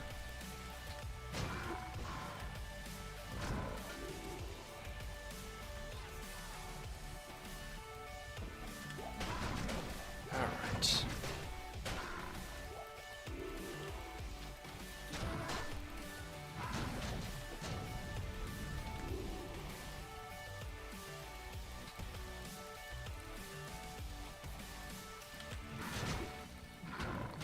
These guys out, this one out.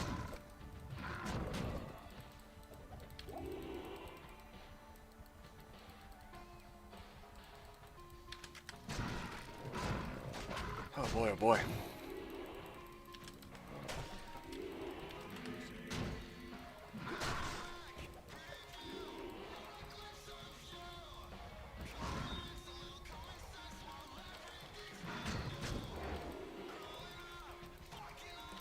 Really goes to some Fat Rat. I'm gonna switch it up in a second. Rotating music, but why not?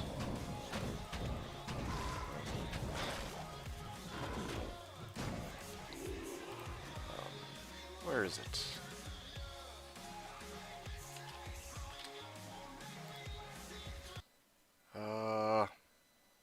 Yeah, here it is. Actually, this thing is like an hour, though. Yeah, whatever.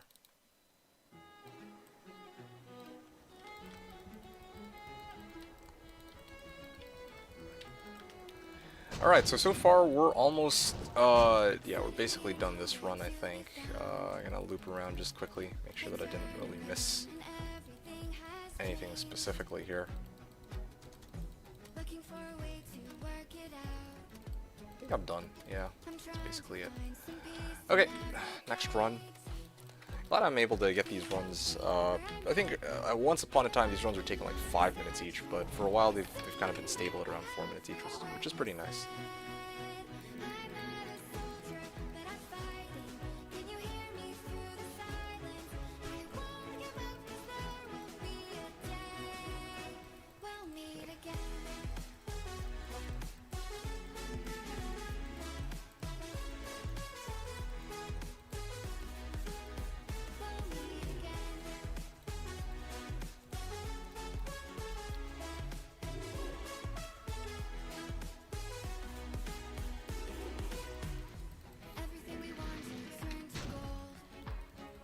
Anyway, after this run, I will have officially done, I think, 20 runs for today. We're almost at the halfway mark, which is pretty awesome. Time does fly. More importantly, I think that, yeah, I don't know if I'll be able to complete all of the runs I wanted. I don't know. We'll have to wait and see. We'll have to see how these things go. I'm really trying to run the calculations in my head here. In about 2 hours, I will have been at the halfway mark, or another 15 minutes, so yeah, I think that I might actually be able to complete up to run 968 by the end of this evening, possibly.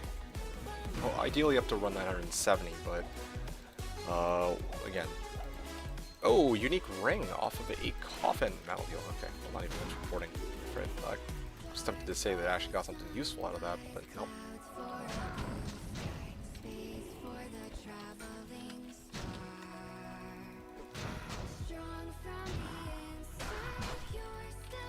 disappointing. Yeah, I know, right? Ah, you're back.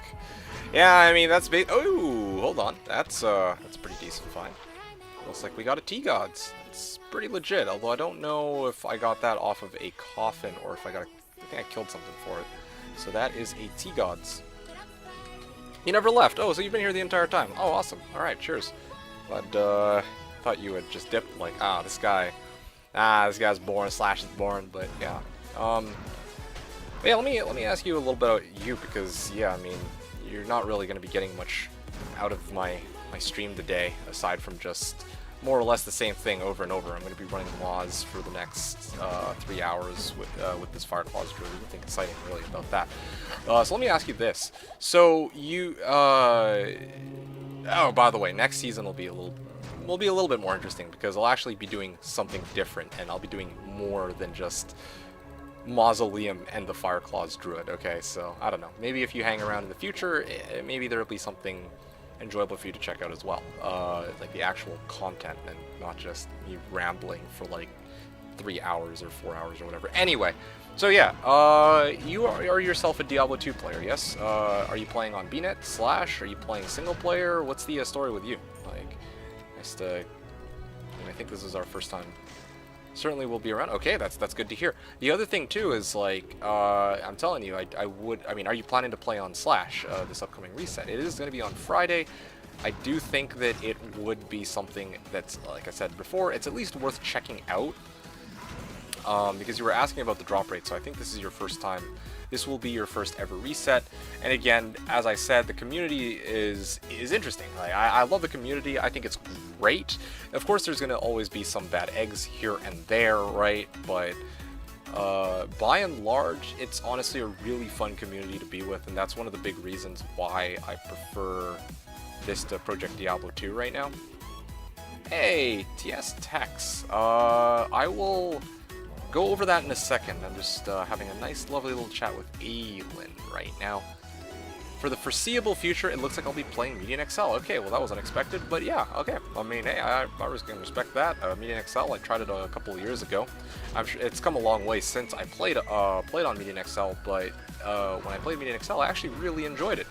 I really enjoyed it because it was like, I've talked to other people about this. I've said that, oh yeah, I don't really enjoy POD or Median, or one of the reasons I don't enjoy Project Diablo 2 is it's kind of like trying to stay close to the original game in a lot of regards, while trying to offer a brand new experience. But Median XL just goes all the way, no bullshit, and just straight up goes full force and like kind of overhauls essentially the entire game. The items, the skills that characters have, how quickly they run, you know, just everything. The way the game looks even now too.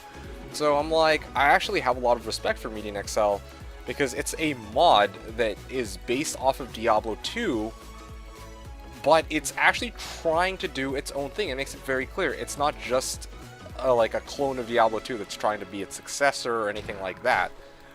And it's not trying to be vanilla either, right? Yeah, it's not like trying to... Yeah, it's not trying to be like a Diablo 2 mimic, and it's not really trying to be vanilla. Yeah, so I actually really like Median XL, and when I tried it, I thought it was a lot of fun too.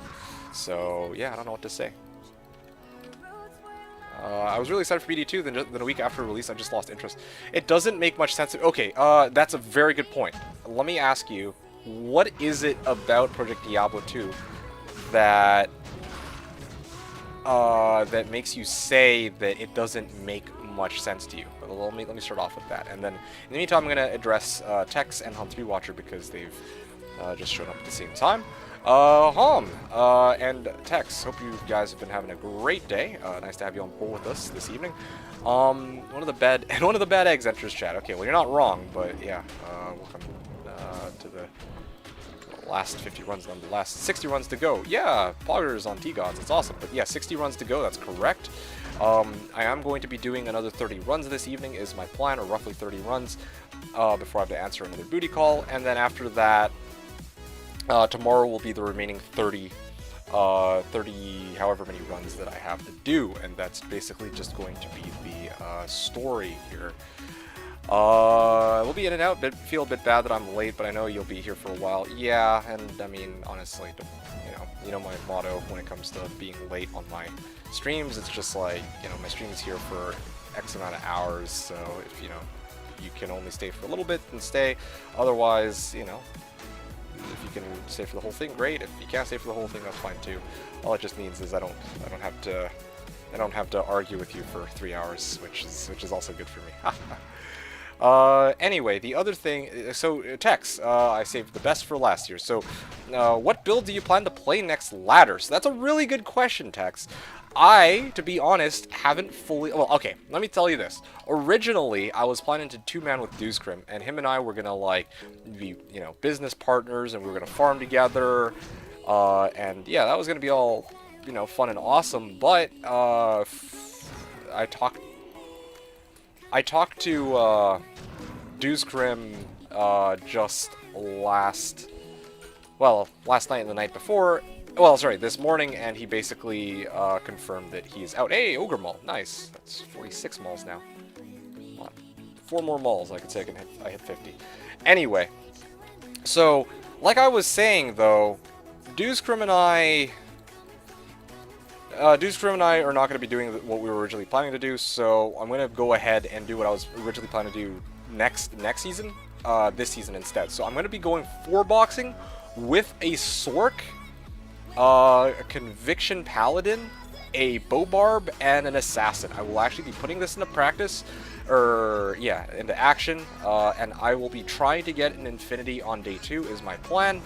I'm going to be kicking it off with a Blizzsork. It's not, I hate going Blizzsork, to be honest, but the sad reality is just that if I'm trying to play as optimally as possible and for Seal Glitch and Chaos, then the Blizzsork is just by far the best candidate for it. I simply can't think of any real better build that would allow me to clear Chaos more quickly, except for maybe like a Hammerden or something comboed with my Blizzsork, or like a Sork, but...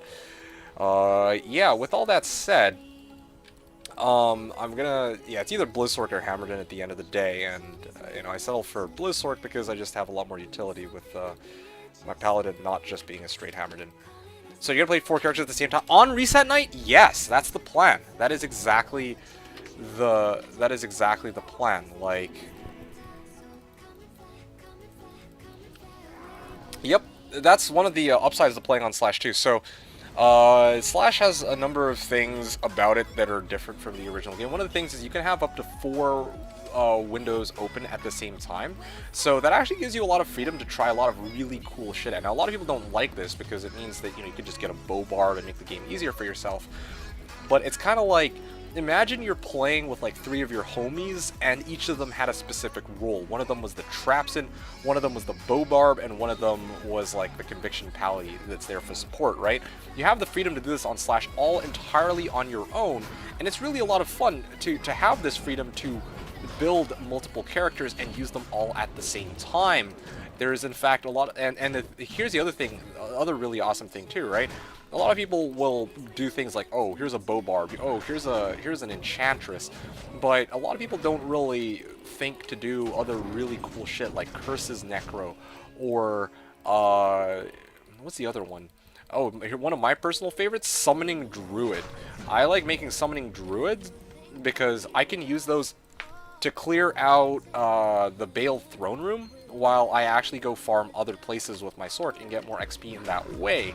By doing this, I can AFK, I could do Bale runs while AFK on some of my windows while I'm actively playing my Sork or some other character on a different window, and this actually allows me to save a colossal amount of time and nail 2 birds with 1 stone. I can make public Bale runs, or make Bale runs that are available to other members from this community so they can level up their characters and we can play together, while at the same time I am dedicating all of my focus on trying to build up my character and speed level it as a, like, in an 8-player game. So it's really... There's a lot of really cool things that multi-boxing allows you to do, aside from just, boosting the player count so that you can level up faster, you know, giving yourself a bow barb, you know, self-rushing, self-healing, self-leveling, all that jazz, right? Like, it's kind of like that galactic, not galactic brain meme. There's the, well, I think, galaxy, yeah, I think it is the galaxy brain meme. Yeah, where it's like, oh yeah, if you're just using it, you know, you've unlocked the least amount of potential by just self-healing, self-trading, self-rushing, and then, like, you know, using it for bow barb, that's when your brain really starts to grow a little bit, and then after that, using it for, like, things like Curses, Necro, and Summoning Druid. Yeah, that's fire. Anyway. I would be intrigued to see what kind of management that looks like. Okay, sounds good. Well, you will want to be here then at Friday, on Friday at 4 p.m. Pacific. I don't know what time it is for you right now, but yeah, I could try to do a time zone conversion. Right now for me it's 8 p.m., so basically 4 hours earlier on Friday. It works until everyone does it. 8-player join Bale run game, but no one does Bale since they're doing things with other characters. Tragedy of the Commons game theory. What on earth are you talking about? I have no clue what you're talking about. 11 p.m. So you're Eastern time then. So what that means is that it would be 7 p.m. for you. Yeah, that's when the Slashdiablo ladder reset is occurring, and that is when I'm going to be putting my master plan into action. So back to 15 ohms in one stream. Well, if I get lucky, then yeah. The last time when that happened, I was super fucking lucky. I've never had a stroke of, like, a string of good luck like that before or since that one stream. Like, I basically printed high runes out of my fucking ass, like, that day. Okay, it was fucking insane. What I'm saying is, if all 8 people do what you're gonna do, no one will be killing Bale. No, you're mistaken. You're completely misunderstanding. The whole point of me having a summoning druid is that I can have my summoning druid automatically autonomously run Bale runs by itself while I go do whatever I feel like doing. That's not in the throne room. And it doesn't matter if I've got, like, a bunch of other people mooching. My summoning druid can do it by itself. With the help of my bow barb and my conviction, or my paladin. Oradin, I guess. I don't like to call it Oradin because Oradin's vague. But, so you're mistaken here. It's not just like, oh yeah, I'm gonna... Yeah, exactly. No, I don't need to control the druid. That's the point of the summoning druid. I let the summoning druid, with its summons, clear the throne room and all of the waves that show up while my sword just goes and does her own thing. It's a pretty freaking awesome strat, and I tried it 2 seasons ago, back before you started showing up here, and yeah, no, I'm telling you, it works fucking like a charm. It's solid. Like, I have players 8 at my disposal. Like, I have access to players 8. I get to play with other people, and I don't have to worry about, like, people, like, snatching drops. If they get drops, then great. Like, I don't care if fucking drops from Throne Room. I mean, go ahead, have your little free-for-all. I get to level my character players 8 in whatever other area I feel like, while my Summoning Druid just automatically runs the Throne Room for me. It's fucking awesome. Yes, once waves ends. Exactly. Or not even when the waves end. It's wave 4 and wave 5 that give the most XP. So, what I can do is I walk into the throne room after I am when wave 4 and 5 show up. So in the meantime, I could, while I'm waiting for those runs to finish, or those waves to finish, I can go and, like, run Chaos if I feel like, or I could go and run Pits, or I could run AT or WSK2. Any of these would be pretty good. What? Ooh, come on, Stormlash. First ever Stormlash. Horizon Tornado. Gosh damn it. Anyway, yeah. So yeah, Sork, Druid, Barb, Assassin. Yeah, I like that 4-box setup for day one. Like, pushing through the game. Like, I just feel like, yeah, early, you know, it's kind of like if you were setting up a reset team, what would you want, right? Probably Bow Barb, kind of a given. Conviction, Pally, kind of boost your elemental damage, and then of course your third character is going to be a Sork, and then your fourth character, well, you know, a lot of people like to have either Druid or Assassin because you need that early game DPS. Normally, you want to have somebody who can kill shit quickly. To be honest, I could skip the Assassin. The Assassin is probably the least important in this roster, but it's just like a freebie, and that's where I would spend it. What I could do is just run the Sork by itself. It would be a little bit tougher. I'd be relying mostly on Static Field Nova to kind of carry me, but it wouldn't be bad, honestly. But it's just that Assassin is much faster for Act 1 especially, because she has burst of speed. No character can beat her in terms of speed in Act 1 for the first, like, maybe 20 to 30 minutes. Because, yeah, she just pops burst of speed, and she's automatically faster than everybody. Until Paladin at level 12, who has Charge, and then, of course, at level 18 it becomes Sork for the rest of the game. So, you got the idea. Anyway, I'll answer your questions. Okay, well, Hom 3 Watcher, that's a very good question, and I will answer it in just a second. Let me address some of the other things that were asked a while ago first. So, TS Tex, once again, I hope that does answer your question, though. It was kind of a last-minute, it is a last-minute decision, and also, here's the thing. Next season, I'm not really, like, I haven't practiced, because I didn't know I was going to be doing, you know, my plan for next season, you know, this season, until just earlier today. So really, it's going to be a fat mess, because I'm not really, I'm expecting it to be a fat mess, because I'm not, again, I didn't really flesh everything out, but I'm really looking forward to it. I think it'll be really awesome. And again, it's something that you guys will simply not have seen up until this point on this channel. It'll be really cool trying to get all that set up, and, you know, you guys can, I don't know. I think you guys are going to enjoy it. I'm hoping you guys enjoy it. I think you guys will. It's kind of going to be another season of me trying to go ham. You know, a D2 try-hard season. You know how everyone was always like, yeah, that's the, like, the last time I played Sork was the D2 season because I was filthy stinking rich. Well, this one is going to be kind of like that in a sense.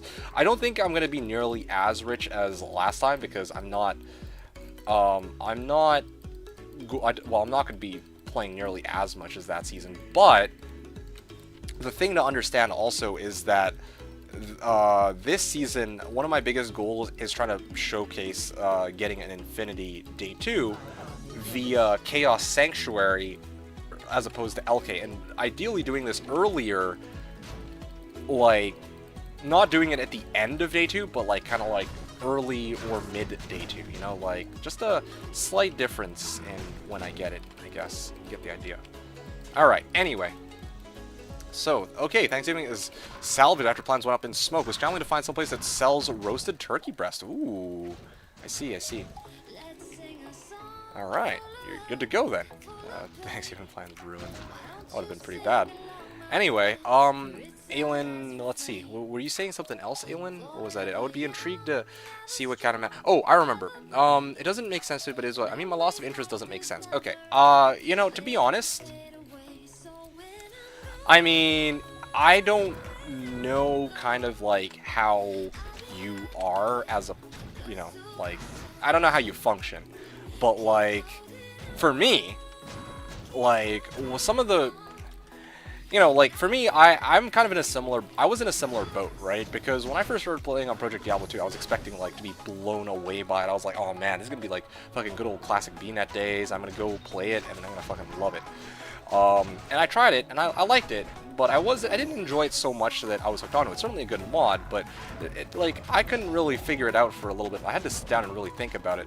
One of the biggest mood killers for me, momentum killers, was the constant server crashes, and like, just like issues with people trying to like bot, dupe, all that shit, DDoS attack. Anyway, look, basically the server's going down, and people trying to like dupe and shit. I think that's kind of what helped push me away from the game. But I think, like, barring external, like, factors external to the gameplay itself, like looking at just the gameplay, I feel like it's kind of imbalanced, and not, it's imbalanced for, they haven't really like made, some of the builds are too weak, some of the builds are too strong, right? And this is a mod that is aiming to try and make it so that more builds are playable. Well, yeah, that more builds are actually playable, right? Like, you know, in the original game, like, try to go martial arts assassin, that's, you know, it's you're not gonna have a tough time, like, it's kind of a given. But, like, you know, they tried to make, like, Fire Sword a bit stronger, they tried to, like, make Summoning Druid a bit stronger, and here's the problem, right?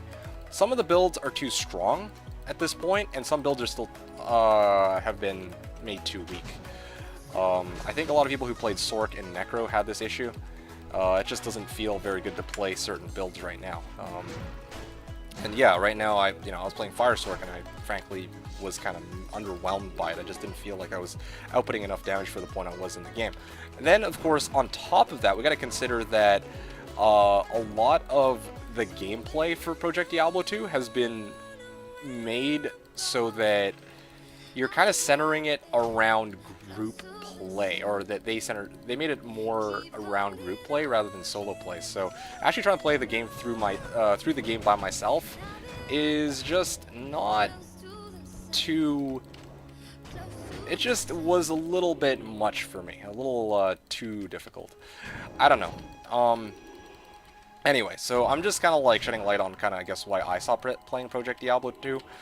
Maybe for you, part of the reason why Project Diablo 2 isn't all that appealing is because you know, you're a Median XL player, and I'm like thinking about this. Part of what made Median XL interesting for me is it was offering it was based off of Diablo 2, but it was offering a brand new experience, whereas Project Diablo 2 is a reskin Diablo 2 in a way, right? Like, that's kind of how it's supposed to be, or that's kind of what I think they're aiming for. It's kind of a Diablo 2 that never ceased production, in their words, so it's going to very much resemble Diablo 2 in a lot of regards, which is something you're all very, very familiar with. I don't really understand how I function. Okay, I didn't mean it like that, but I don't know you super well. I don't know what kind of person you are. Like, we just met like 1 hour ago. It's not like I know if, you know, like I've talked to other people like ZZZ, and that's a guy who is basically like, Project Diablo 2 isn't that interesting because it just clones POD, and POD isn't that interesting to him either because it's, well, for a number of different reasons. Coaster is kind of in a similar boat. He's like, I'm kind of too much of a D2 purist, right? Like, he just prefers the original game because, well, I mean, it's easier to hear it off of him, but he has his thoughts. In your case, I'm like theorizing, maybe, like, you can't explain it, so I'm like trying to find a way to try and maybe explain maybe why you might feel that way. Like, it just doesn't offer anything interesting relative to the original game, because it's so much of a clone. I think part of it is a progression. Yeah, I think that's a lot of it too for me. Like it feels very slow, especially for the build that I'm playing and the fact that I'm playing by myself, like solo. So yeah, I guess that's it. Hope you would try the Ice Maidens on someday. That's fair. That is understandable. I don't think it's going to be next season, but yeah, maybe in the future I should try Ice Maidens on. Although, to be honest, if I were to play Zon again, there are a couple of other builds that I might want to try instead. I don't know yet. Alright. So hopefully I've answered that. Yeah, I think that was one of the biggest issues for me too. Like, I just didn't feel like I was getting like a big power spike. There wasn't really anything where I played and I was like, and it was the same way with Path of Diablo for me personally. Like, when I was playing it, I was like, man, shit. When I made it to, you know, when I make it to Nightmare, I'm like, I just never really got any items that I looked at. I'm like, wow, this is now making me deal way more damage than I was doing before. Like, I didn't ever at any point feel much stronger, despite having already sank, like, what, some 8 hours into the game, right? For Diablo 2, once you hit Cold Mastery, oh, you feel like a champ. But when I unlocked Fire Mastery in Project Diablo 2, it was kind of like, okay, well, this was largely underwhelming. Also, I really want to try Summoning Druid with all his summons, but that's why I was really attracted to them all. But kind of dropped off after Nightmare. That's actually very surprising because a lot of other people that I talked to had the complete opposite, had kind of an opposite opinion, which is that they felt that Summoning Druid and, what was the other one? Clerics, like the Paladin that goes like Holy Nova, Holy Bolt or whatever, those guys were like killing it. They were having a really good, easy time playing through the game. Well, I don't mind the, I like it a lot. I don't mind the 8P team play. Playing it single player is sort of bad. Yeah, exactly, right? Like as somebody who played it more single player-ish, who was intending to go through the game by myself, I felt like it was kind of ass. And no, I'm not gonna call it ass. Like, calling it ass kind of implies it was bad. It wasn't bad. It was just kind of meh. That's, yeah. I was very whelmed by it, I guess. I was like, all right. Like, overall, it was good. Like, what they've done is good, but I just wasn't having as much fun with it as I would have hoped for, I guess. Spirit Wolves die too quickly. I see. Don't blame myself, just watch others play on Twitch. That's the other thing, too, right? Like, maybe if you play it yourself, you might have your own opinion as to what it would be like. I mean, of course, even just watching it is fine, but yeah, it might very well be the case that if you actually tried it yourself, that you would realize, oh my, I actually did try to play it with multiple people, and it was not my cup of tea. Anyway, a lot of stuff there. Let's take a step back and answer Hom3 Watcher's question, because he asked a very interesting question earlier. Well, questions, I suppose. Let's take a look at this. So answered that. How do you level all 4 early? You try to move them all at the same time, or you do Sork and then rush them? Aha! So Hom3 Watcher, so the reason I was saying that that's a fantastic question is because indeed, intuitively, those are the 2 ways that you can progress through the game if your goal is to get 4 characters early on, right? And as I've said to people time and time again, which I'm actually surprised you haven't heard me say before, because yeah, like people kept asking me about that when I was gonna do 2 seasons from now, but it turns out that indeed I'm gonna be doing it this season. But anyway,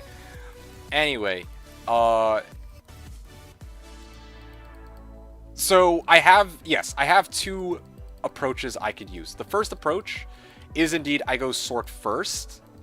Like this is how I name them. Sork first versus simultaneous leveling. Right? If I go Sork first, well, yeah, you know, I play through the game as just the Sork, and it's actually not that bad at all, because it's actually players 4, which is manageable.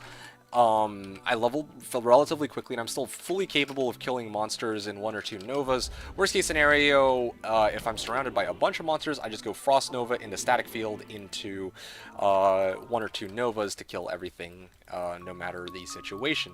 So my Sork will level pretty quickly.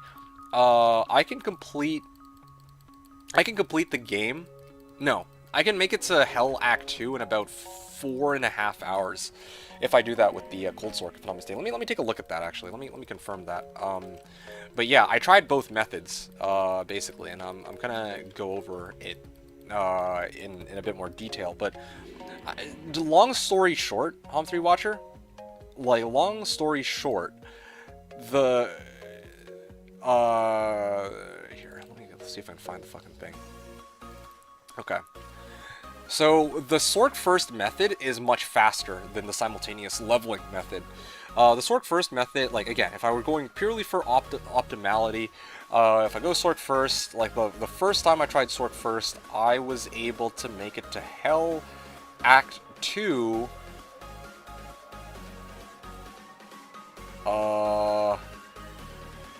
18 minutes here. Second, okay? I need to actually add this up. So 18 minutes here, 1 hour 27.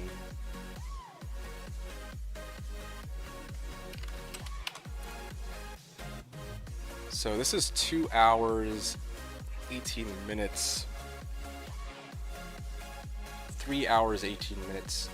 So it actually took me like 3 hours and 50 minutes, if I'm reading this right. It took me about 3 hours and 50 minutes to make it to Ancient Tunnels. The reason why I say Ancient Tunnels and not the end of the game is because, again, once I make it to Ancient Tunnels, that's when I actually start leveling my characters from level 1 all the way to level 60, right? And that in itself takes another 5 hours or so.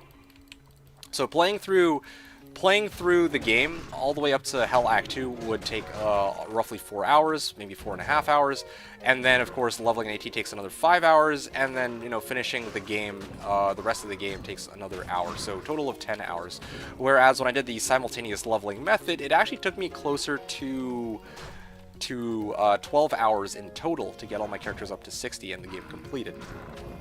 Now, I guess the takeaway from this is that if my sole goal was to get my characters all the way up to level 60 and level optimally, then I should go Sork first and level my characters second. It also gives you the freedom of leveling any characters I want Well, I guess I could do that even on simultaneous leveling, but you know what? let's keep it simple here. So yeah, I have the advantage of speed when I do the simultaneous leveling, but the problem with simultaneous leveling,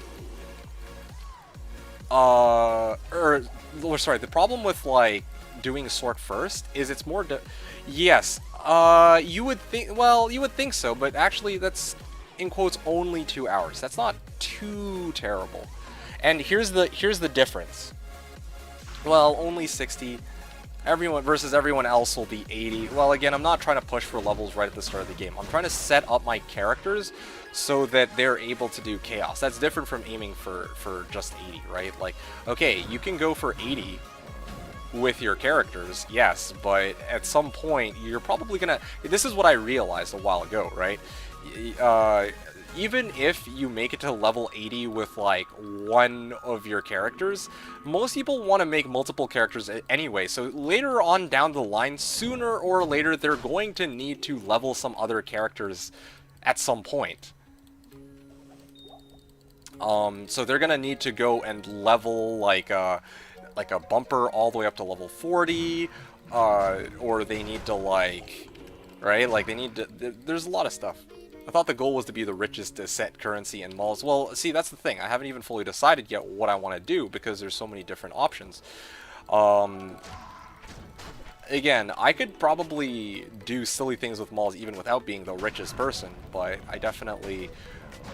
yeah, again, I don't plan to be the richest player on the server next time, next season. Like, when I played the Sork a while ago, I was planning to be super filthy fucking rich, but next season I'm just really focused on like trying to complete some of the goals that I have. Maybe, I don't know if I want to like complete some super expensive build, or if I want to do, again, if I want to try and like ruin the torch market. Definitely want to try and make the mall though. Like sell random shitty items for malls. That seems pretty good. But end up reverting to ohms again. Yeah.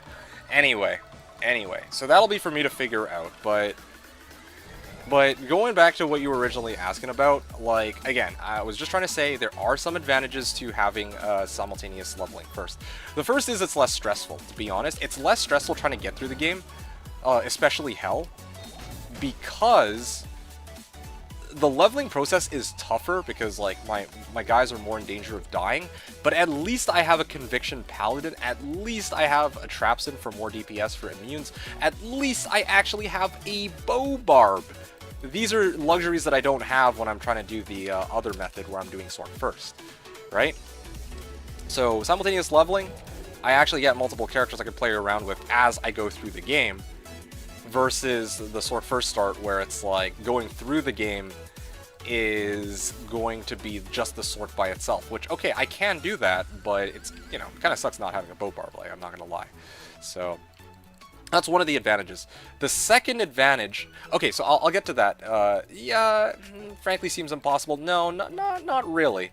Not really, and I'll explain why in a second. Unless you're an octopus. Ooh, multiple arms? I got 3. Anyway, look, like, the other advantage to playing, doing the simultaneous leveling strat is that you have the freedom to do quest-bugged bail. Octopus, oh, you silly soul.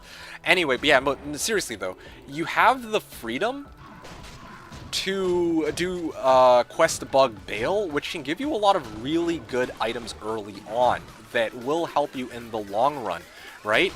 Mage Fists, Skin of the Viper Magi, Frost Burns, like I'm trying to think of some other good ones. Stone of Jordan, right? Like, I don't think he can drop Shaco, but he can drop Shaco for sure in Nightmare, which is where I would also try to, like, quest bug him. Anyway, yeah, these are options that are actually, like, running quest bug bail is pretty freaking awesome. Having that option yeah, like, because, again, like, if I were just pushing for levels, yeah, probably Sword First is best, but, like, my goal is to try and set myself up for chaos, actually. So, because my goal is day 2 infinity, right? So it's like, if I don't actually have the items to farm Chaos, then, you know, okay, great. I have my Sork all the way in hell. I've leveled all my characters to 60, but my Sork is basically naked. My runs, yeah, okay, I can do them with, like, scrap gear, but the reality is having those items when you go into Chaos, it just drastically helps how quickly or how smoothly the runs go. Like, that's kind of what I discovered when I was doing my practice runs. Yeah, because originally I was all like, oh yeah, well, Sork first is, you know, 100% like the go-to way, and then I tried it, and I'm like, okay, hell yes, I got all my characters up to level 60 before the simultaneous leveling method, but then, of course, that means that I don't really actually have any good items to help my Chaos runs. You get the idea? So, yes, exactly. Barb creates game, then leaves before Bale. No. So here's how it goes down. The character that's going to kill. Okay, one of my characters has to complete the quest. Let's say hypothetically it's going to be the let's just say the Paladin, because I'm obviously not going to be using the Conviction Paladin to kill Bale, right? So let's say I kill Bale with the Conviction Pally while the Bow Barb is in my game. I can make the game with the Conviction Paladin so that my Sork, who hasn't yet gotten the quest, won't get the quest from killing Bale. But because my Sork hasn't completed the quest, so killing Bale will be treated as a quest drop, but she won't actually complete the quest. So I can do it as many times as I want for as long as I haven't completed the Bale quest. You see what I'm saying? So Barb creates the game, doesn't have to leave the game before Bale dies. I just have to make it with the Bow Barb. Make sure I gotta make it with the Bow Barb or the Paladin, and then gotta make sure that I get the kill with whatever character I have that has not yet completed the quest. So yeah, it's pretty legit. Like, I'm not even kidding. It's honestly just, it's also way more fun, I think. Like, having the freedom to roll some early dice just makes it more fun overall than trying to do Sork first, in my opinion. Because honestly, AT level, like, spamming AT gets kind of boring, I'm not gonna lie, like, if that's the only way to level your character, whereas leveling your characters through the game is actually a lot more fun, and I prefer that. Cancel this week so I can watch more of the new ladder. Alright, that's awesome. Is that how the meth... Yes, exactly. That is exactly how meth quest bug also works. If you have a... quest bug meth works the same way. It's just a little bit tougher to conduct because you usually, like, you know, by the time you make it to Hell Bale, you've done pretty much everything in the game, right? And you're going to be leveling in the throne room. But you don't really have that luxury with Mephisto. Like, you can't really do Chaos runs or Throne Room runs, so you're really just going to be relegated to doing AT runs or pit runs to level whatever character you do with Meth Quest Bug. But anyway, yes, Meth Bug, if you want to do Quest Bug Meth, that's what you got to do. You got to make the game with your Bow Barb, who has killed Mephisto, you come in with your Sork, and then you go, like, who hasn't completed the quest, and then you go kill Mephisto. Now, how you're going to kill Mephisto with your Barbarian, there's a couple ways you can do it, but, I mean, if you're playing on Slash, you could very easily ask some kind soul to kill it for you. There's plenty of people who are going to be more than willing and generous enough to help you out with that if you just ask around in a global chat channel, and you should be all hunky-dory. So, yeah.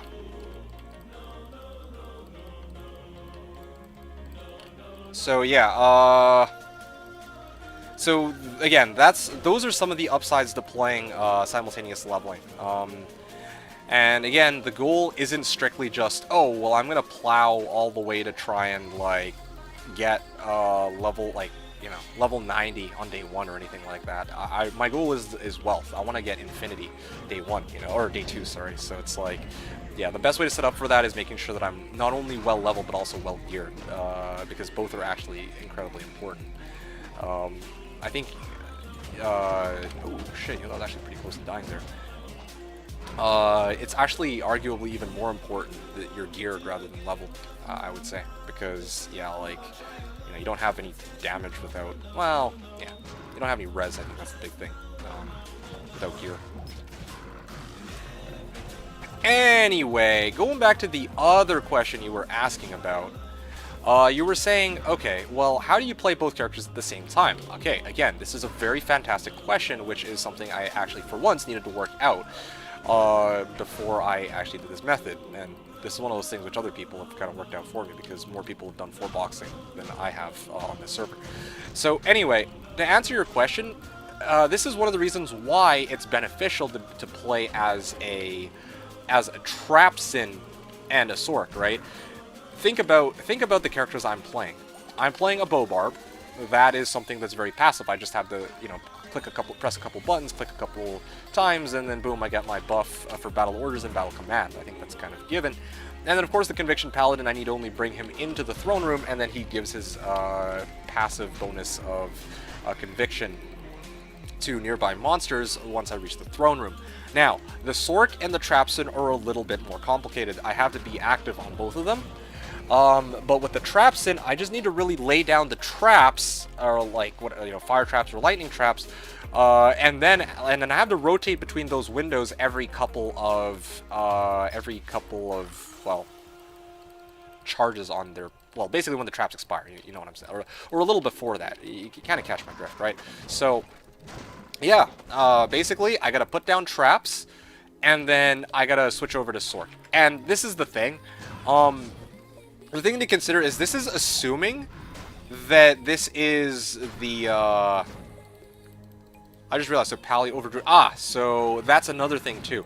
The Summoning Druid that I was talking about is an idea for later on down the line in the ladder. I was actually thinking I might be able to pay someone to just make a Druid for me, to be completely honest. I'm not even kidding you. I thought about that. I was like, not pay real money, of course. I mean, like, I could actually just hire somebody, like, pay them an Ohm Rune to fucking, like, get a 5th character up and running, because that's really all I need. Those are the 5 characters that I probably want next season, but I can only make 4 of those 5 from the get-go, and I'm definitely not going to be making a Druid, because I would rather have an Assassin for the early game push, okay? But yeah. Oh, the other thing too is I kind of need the Traps in for my Chaos runs, but I don't need the Druid for Chaos runs. I need it for Bale runs, but that's after I actually get my shit geared up. Playing like that is so tedious. I'm impressed that you have the will to do, because it's fun, it's challenging, it's interesting, and it's unusual for what I usually do on this channel and what I do on a season-to-season basis. That is exactly the motivating thing for me. It's unique, right? This is something that you haven't seen, and that it's something that I've also never really done aside from when I practice it. I've never done it live on any season. I've been playing on Slash for almost 10, like something like 10 or 11 seasons now, and I've never tried this, right? So this is exactly the appeal. It's not even just about the willpower. It's also about, you know, it's also about the trying something different. Something, I don't know. It's gotta keep things interesting. And I don't know. For me, I am used to multi-boxing. Yeah, I'm used to multi-boxing. Like I've played like these last few seasons with 1 box, but multi-boxing opens up a plethora of different playstyles that wouldn't otherwise normally be possible, right? Things like day one Chaos Sanctuary with, well, okay, you could probably do that with a Sork already, but, you know, having a Bobarb just makes a lot of things easier. Having the Conviction Pally will give you the option of doing more things. Like, you could, like, insta-kill Neelathak with fucking Fireclaws Druid and Conviction Paladin day 1. That's something I never got a chance to show, right? Like, having all these boxes, it sounds tedious, but in reality, it is more tedious to try and kill or go through the game with just 1 box, 1 character, than it is to have multiple characters at your disposal that can make your life so much easier in the long run. Imagine having an enchant sorceress. Imagine having a Bobarb, right? Like, imagine having like a second element at your disposal without having to compromise the killing power of one of your characters, or your main character, right? Like in reality, it sounds tedious, but it actually is. Once you get used to it, it actually makes the game a lot less tedious than it would be than if you were to just run 1 window. So yeah, that's what I'm going to say about it. I love multi-boxing. I actually really like multi-boxing, to tell you the truth. That's probably one of the big reasons why I could not stomach down Project Diablo 2. Multi-box, I enjoy map packing and multi-boxing way too much. Anyway, so yeah. Pally over Druid, so summoning Druid. So again, just to clarify, Sork, Assassin, Pally, and Bobarb are my 4 picks. So hopefully that explains. Although, frankly, if it were a summoning Druid, that would have made things easier, because, well, what I would have told you is, all I would need to do then is summon a bear or wolves with my summoning Druid, or just leave Hurricane up, and then restock it every 50 seconds. While I proceed to farm the waves with my Sork using either Blizzard or Fireball, depending on how I want to build my character, or Nova, right? I think it's a must-have. I mean, some people would argue that, yeah, map pack kind of kills the game because, you know, like, part of the fun of the game is kind of trying to discover where you're trying to go. But for me, what I'm most interested in this game is killing monsters. I like it. I like being able to just say, all right, well, I know exactly where I'm going to kill the shit that I want to do, right? Like, I'm not fucking running around in circles as a Frost Maiden Boazon or whatever, trying to figure out, oh, well, is this direction the direction I need to go in order to farm ancient tunnels? Or if I'm like, let's say I'm not, well, okay, even as a Sork, right? Like, if I want to go and farm Duriel or Mephisto, I just want to know, okay, well, this is where I need to go. None of this, like, none of these shenanigans of, oh, well, I don't know where Duriel is. Or even better yet, like Arcane. If I want to farm, like, a shit ton of hate keys or T keys, right? I don't want to have to freaking, like, teleport around the map like 30 times. I want to kill the monster and roll my dice. Like, that's a good feeling. Like, yeah, okay, I guess, you know, working for it is fine too. I respect that. Like, when I play on BNet, you know, no biggie, right? I don't mind that at all. But yeah, like, it certainly helps on Slash. I don't know. I enjoy it a lot on Slash. Same with multi-boxing. And I think a lot of other people who have used these two things are in a very similar boat. Anyway, Hom3 Watcher, are you still here? I haven't addressed, well, I mean, I was talking about summoning Druid, and yeah, summoning Druid, again, would be easier because there's summons, right? Those would also be pretty passive because they're autonomously doing things. Okay, good. So, the other thing I think you were asking about, let's take a look. Oh, I think there was something else you asked. Thanks for all the answers. No worries. Like, I'm happy to go over these because these are actually things that I mean, you're always the one who's you know, questioning, like, okay, have you really thought this out in entirety, right? So it's good. It's good having that. Sometimes perhaps a little too much, but like, yeah, like, it's nice having that, of course, because in this case I've actually kind of prepped, and I'm quite happy to kind of go over. You know, I'm hyped to show you guys this. This is something that's been a little over a year in the making, theory crafting all this, right? Because I've wanted to do a 4-box season for a very long time. I just didn't have a good time or excuse to do it up until now. So, yeah, now here we are, and I can show it off, and I can tell you exactly what, like, I also had to do research on my own time, right? Or I shouldn't call it research, that's kind of silly. I had to do some, like, experimentation on my own time to kind of see, like, the pros and cons to everything. So yeah, I'm very happy to share my plans with you guys now, going into next season, and also to be able to demonstrate it in no more than 48 hours. This is super exciting, really looking forward to it, and I hope you enjoy the ride, because, you know, I had to cancel our usual Tinder date for this also. So it's going to be hopefully worthwhile, okay? Did I...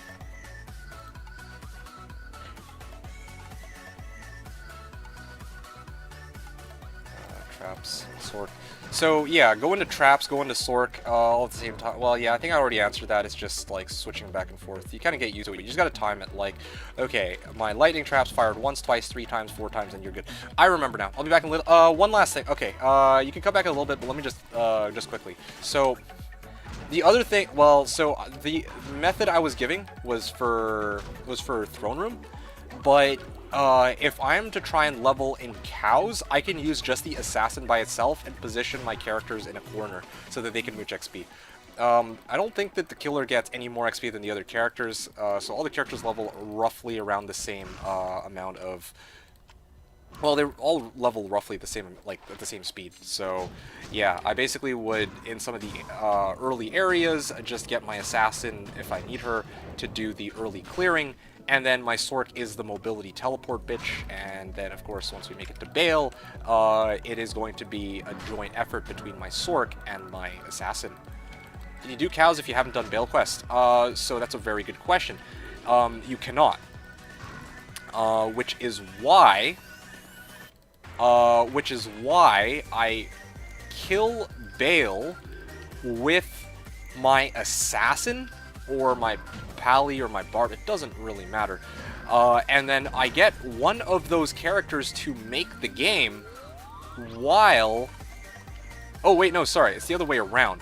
I get my Sork to get the kill, and then I get my Sork to make the cow portal, bring my characters in, do cows a bunch of times, etc, etc. And then finally, when I start doing Quest Bug Bale, the person who gets the killing blow on Bale is actually going to be my assassin.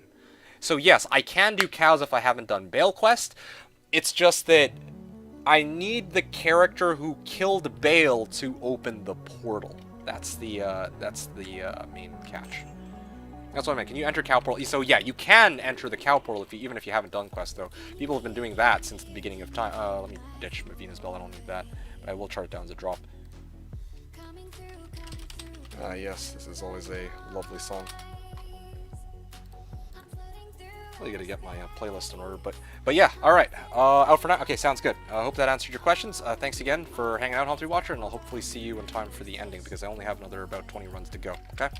Yeah, good luck. Yeah, thank you. Appreciate it. All right, let's get to you on the show, the road. Anybody got any other questions so far? I think we're pretty caught up here. Done a pretty nice chill stream, mostly just Home3 Watcher and me the last couple last half hour or so, and also Aelin as well.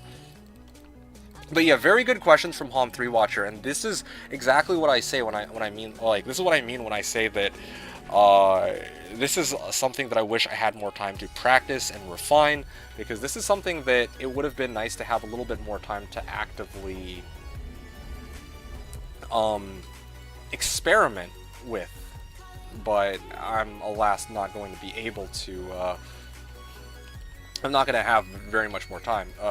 It's really going to be a dilemma between whether or not I want to complete these mausoleum runs, or I want to do my practice my 4-boxing, which, to be honest, for me, it's going to be the mausoleum runs. I started this and I want to finish it. I'm very committed to finishing it with the limited time that I have left. Okay, so that's kind of the situation here.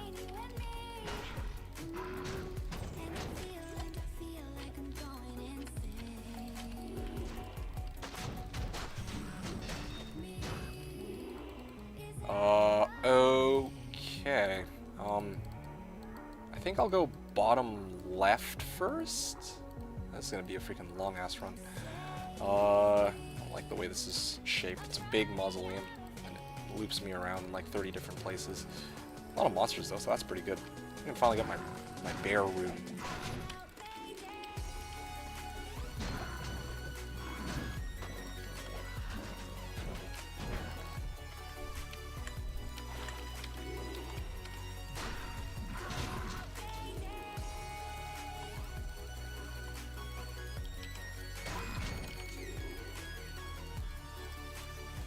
Anyways, guys, let me know if you have any other questions. Otherwise, I'm just going to chill for a bit. Well, I mean, yeah, I'm just going to chill for a bit. Just, you know, going through this.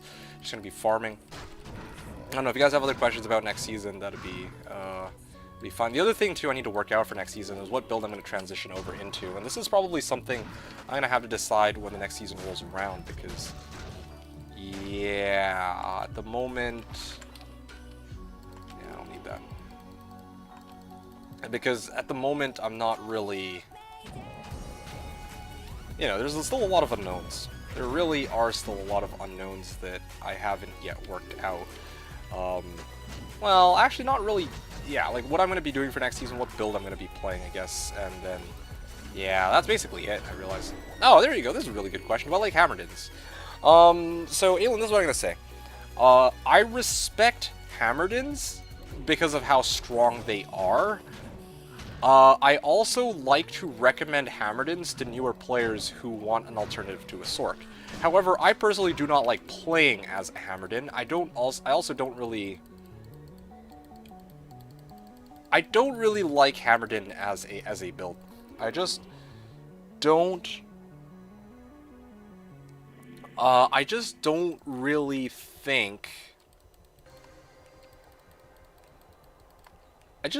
think that Hammerdens are all that exciting a character. Like, everything about them, like, they just output a shit ton of damage, and they have no real weaknesses, I would argue, right? So for me, they're very uninteresting. Like, you don't ever really have to deal with immunities. They do an absurd amount of damage. They have ridiculous amounts of survivability and resistances off of max block and their pally shields. They have, you know, they have inherent mobility off of vigor and off of charge. Like, I really don't think that paladins have any real weaknesses to speak of. I don't know how else to put it. So, again, I don't really enjoy that type of character or that type of build. I just think that it's very poorly balanced. Also, hammers themselves are pretty awkward because they spiral, and also, like, aesthetically, they're not really that great. Like, oh, it's just this little, like, brown teeth that flies around your character and does 5,000 damage. Like, you know, if, you know, you'd think that Blessed Hammers would look a little bit cooler than that, right? Like, if you get hit by a fireball, oh, you see that visual effect, it looks really cool. If you see Poison Nova, you see, like, these green tendrils that emerge out of the Necromancer to everything around him, right? Those are all really cool. What isn't cool is seeing like a brown T circle around your character in a spiral and then doing a shit ton of damage. It just doesn't feel very rewarding, like, in any way, right? Like, it just doesn't look that great. One might argue that it is the ultimate build. See, now that's a really good. I'm glad that you asked this question now, because, yeah, keep the questions coming. I like discussing these things. It's a lot of fun, which actually I'll talk about in a second. I'm going to address that ultimate build in just a second. I want to talk to Jim Bob's here. All caster builds are for noobs. FOH respect, though. Well, I mean, you could say what you want about caster builds. I can see why you would say that. Caster builds are certainly easier to play than most melee builds. I will agree with that. But I think a lot of the people who like to farm for wealth or like to push for 99 are going to probably, like, on a, you know, as quickly as they can, are going to be doing it with a caster build, because you know, it's the easiest to set up and gives you the most freedom, I guess. Anyway, what else can I say though? Caster builds, FOH. FOH is pretty cool. I think there's, like, honestly, I have respect for druids. People who play druid, like Windy Druid or Fire Druid, I think that's perfectly fine too, to be honest. Yeah, after that, everything else, most of the other caster, and Warcry Barb's another caster build that I would argue is appropriately challenging. The rest of the builds are relatively straightforward and easy to play, I would argue. That's why they're for noobs. Yeah. Yeah, I hate you skip Bloodraven. Yeah, whatever you say, bud. I mean, I'm here for Mausoleum, not Bloodraven. Well, it makes me wonder. Maybe I should have tacked Bloodraven onto these runs too. I don't know why I skipped Bloodraven. Like, yeah, that's kind of weird. Maybe I should have farmed 1,000 Bloodraven too while I was doing the Mausoleums. But you know what? I'm already so pressed for time. Like, I'm kind of glad that it's just Mausoleum. I guess it would have only been another 5 seconds, but whatever. Anyway, no big deal. Warcry is a coin toss. I may give that to you. Warcry is actually, like, difficult, dude. Like, I don't, like, you cannot change my mind. Like, have you ever played a Warcry Barb? Like, that shit from day one is actually kind of tough. The one thing that you really have going for you as a Warcry Barb, though, is that you can, like, go max out battle orders, which is nice. Like, that's really good. And yeah, it stuns too. So it's a relatively safe character if you're, you know, farming pits and whatnot. But that's it. Like, it draws more gold items, but not too much. Yeah. Yes. Anyway, going back to Elan's question, though, hope I didn't keep you waiting too long. One might argue that it is the ultimate build. So this is a very interesting claim. Okay. So what I say to that is, what do you mean by ultimate build? Right? What is meant by the ultimate build? Because what I've come to realize of all my years of playing this game, especially on Slash, is that there are different builds that are very, like, they specialize in different things, okay? Like honestly, on Slash,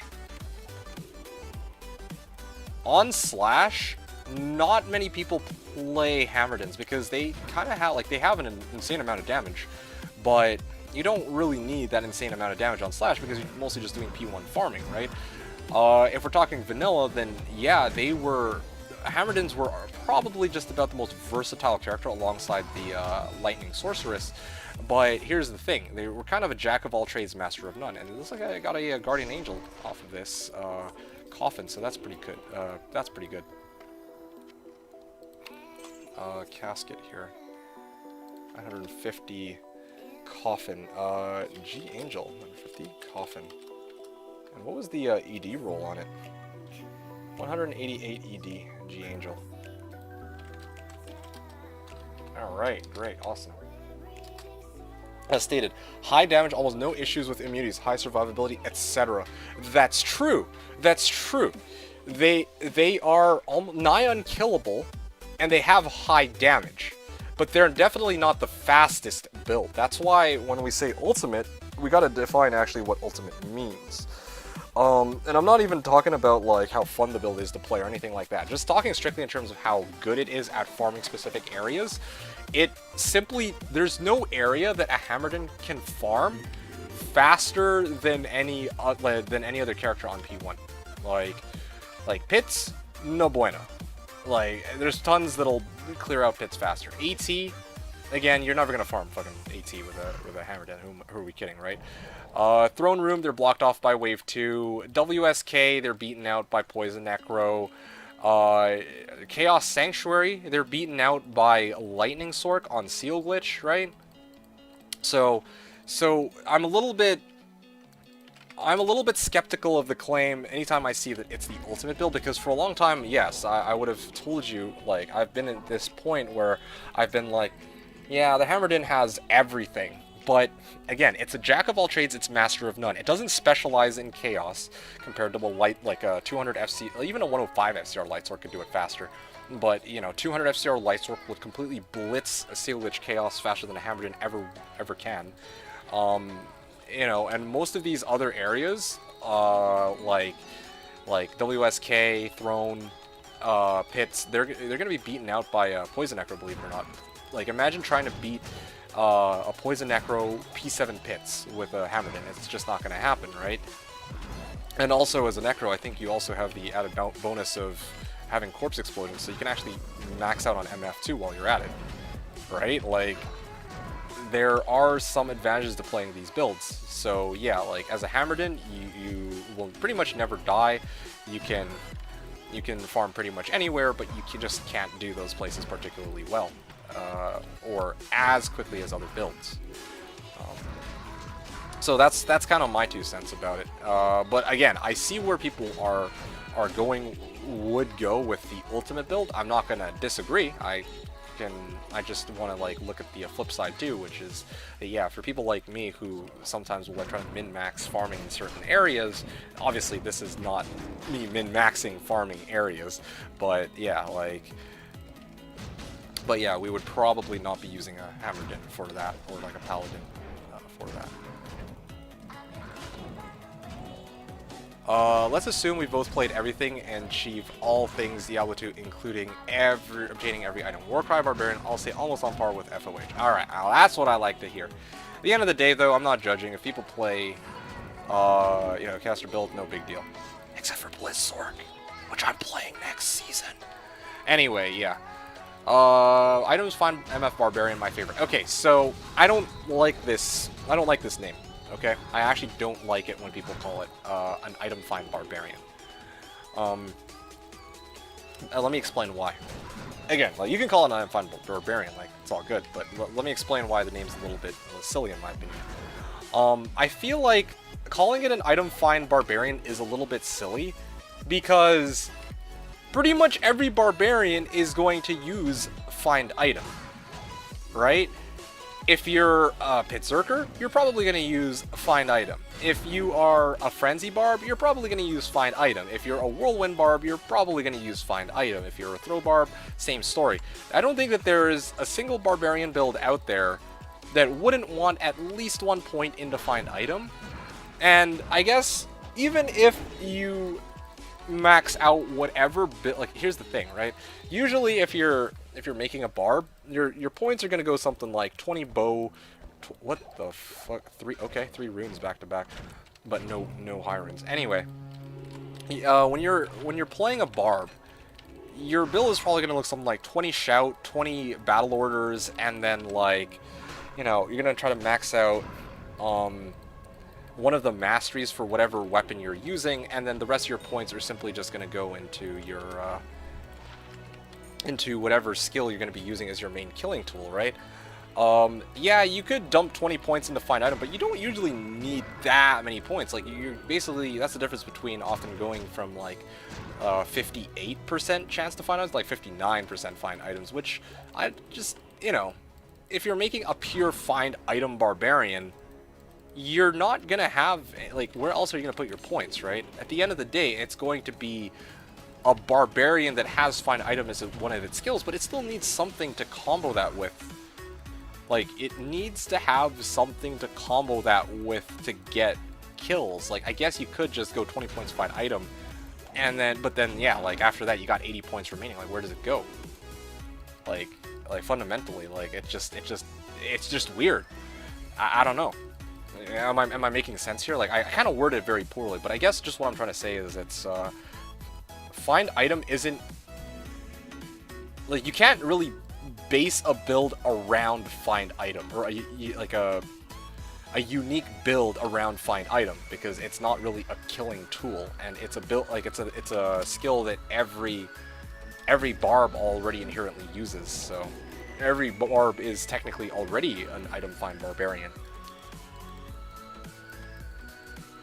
Slashdiablo out of reset this Friday. Ree! I don't know why you're reeing on that. That's cause for excitement, not for concern. But yeah, what's going on, user? Still no idea why you switched over from your old name, but whatever. I don't always spec item find on barbs. Oh, by the way, user, I'm gonna cut to the chase on this one. On Friday, I will be 4-boxing. Yeah, yeah, Dewscrim finally decided that, yeah, we're gonna have to recheck our plans, so I'm a bit bummed out by it, but you know what? It is what it is, so I'm gonna have to settle for plan B. Big brain, chase to the cut, yes.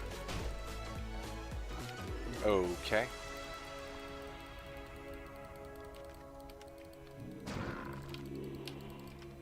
I'll chase to the cut myself, alright.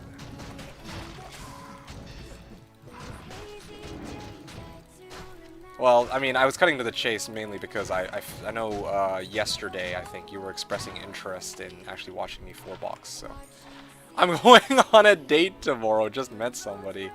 Ooh, yo, spill the deets, bud. You know, that's something you're not gonna chase to the cut on me on. Here, you gotta like spill all the beans. Be like, okay, so was this like a Tinder girl? Did you like freaking meet her at the mall while, you know, while the pandemic is a thing? Like, come on, you gotta give a little bit of backstory here. How the fuck did that happen? Goes well, I might have to abort / reset plans. Oh, yo, man, good luck. I gotta admit, like, I mean, normally I'd meme and be all like, hey man, / reset takes precedence over hot grills, but not sure. Okay, well, that's cool. I mean, hey, you do you. At the end of the day, I'm gonna be here. If you know, if your plans, you know, if you end up having to settle for a grill, then you can play vicariously through me. I mean, I'm not gonna be pushing for 99. I know it's not that. That might come as a disappointment for you, or, you know, that might not be as exciting for you, but it might be fun to just watch me suffer and struggle through the joys of 4-boxing, okay? So, you can at least have that going for you if you miss out on the / reset. I met her at work, I don't know what other details you want. Nah, nothing, Usually there's a story behind it, like, oh yeah, bumped into her, like, you know, had a match on Tinder or something. I'm a private person, you nerds don't know me. Yeah, that's fair, that's fair. I mean, I'm in the same boat. I mean, I'm not gonna try to ask for lots of personal details or anything like that. I just thought it would, I figured you might at least want to share some bits and deets, but it's no biggie. Wish you the best of luck, which is why I'm on Twitch 25/7. Yeah, knock it out of the park, user. Yeah, dude. Good luck.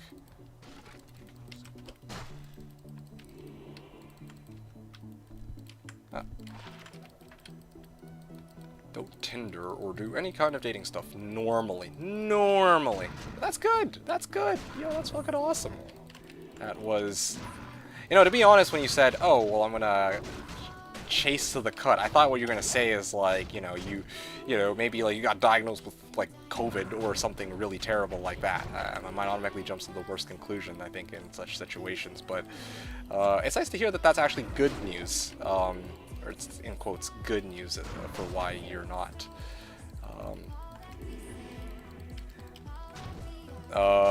Yeah, as to why you're not going to be playing on Slash Reset. Nice to know that after 40 years you finally have a chance to maybe get laid after being on Twitch 25/7, you know? I do have COVID. I'm not worried about it getting tested. And having a dry cough for like 2 weeks. Okay. I'm going to go on a limb and guess that the girl that you're going to be seeing tomorrow is also aware of this and simply doesn't care either. You're gonna go out on a date. Oh, wow. It started with really weird neck pain. I see. Interesting. Alright.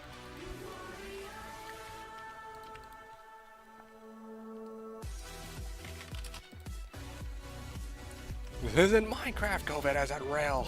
Ah, hell no. She is not aware because I am not aware. I see. So you had a dry cough for 2 weeks, but she's not aware. Doesn't even click to her. Thought didn't even occur to her whatsoever. All right, gotcha. Well, this is gonna end well. Either way, no matter what happens, I do hope it goes well. Yeah, I don't know what more to say than that. Not a persistent cough, just like sometimes.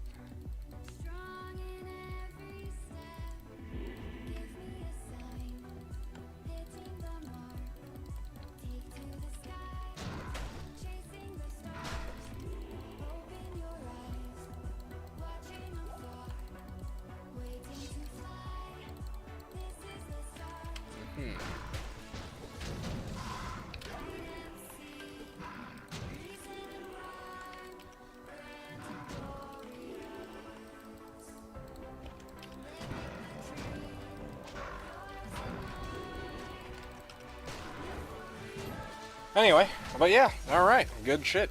Nice to hear that that's going to be the plan for you. I'll tell you what the plan for me is, not that you really give a shit, but I'm going to be finishing these next, probably I'm guesstimating about 12 runs, with my runs being about 4.5 minutes each. I'll probably have about enough time to do another, well, basically around 10, I got like roughly at 10, I'll just be drawing a hard cutoff there. So that's basically what's going to go down, and then after that, I'll return tomorrow with the final runs, and we're just going to go through all of them back to back and try to plow through as many of them as I can, and that's basically going to be the story. So at this point, I'm just going for the hard immunity strategy in America. Good luck, Canada's. Get wrecked, weak people. Canada's, yeah, okay. Well, I mean, thanks, I guess. Anyway. That worked well for Sweden, right? Not be a surprise, basically this is how I operate on Slash. Like what, if you find a date with like a hot girl, you're not gonna join in on Slash? No, I get what you mean though. What you're saying is, if it's convenient for you, you'll play, but otherwise whatever. Because yeah, I know that this is how it was for you back when you had a choice between Slash and Overwatch.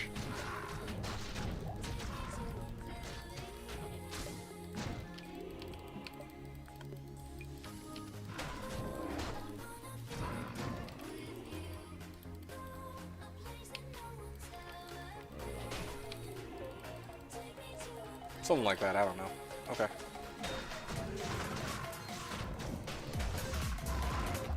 Oh, this is very befitting music for me whacking this zombie over and over again like that. I'm gonna go back to being AFK now, LMFAO. Oh, okay. Sounds good. Thanks again for lurking. Hey, Luna, talk to you in a bit. I wonder if this AFK will be in Verdansk. I like that name, Verdansk. It's catchy. I wonder who came up with that. Whoever came up with that needs a raise. Like, seriously, what the hell? I don't really care about COVID or video games or 1,000 Moz runs. Okay. I'm just here for the memes, like Slash memes. Well, I don't know about that. You don't really seem to be playing for the memes if that's the case. Your goal last, like you said that you wanted to push for 99, so that's hardly a very meme thing to do. All memes, okay. Well, I mean, I can tell that much. I don't give a shit about it. See, I think the vast majority of people who show up to my channel don't give a rat's ass about these Moz runs. They're hanging out just because they just want to hear me fucking bitch about random shit for like a couple hours. But yeah, I mean, having the Moz runs is a nice goal to have. It's just not. It's a nice excuse to chat with you guys and just you know, have some fun playing around with the numbers at the end of it and just learn or feel like I've learned something about the game, just a little bit. Yeah, certainly a lot better than playing a season, getting geared up, and then just quitting. I mean, I guess that's also got its advantages too, but yeah. I'm gonna kill 240k people, be right back, okay. Okay, well, thanks for sharing your plans for tomorrow. Well, tomorrow and possibly Friday. My push to 99 plan was developed in anticipation of my typical Thanksgiving Chris's depression. Oh, man. Planning way ahead. Way, way, way ahead.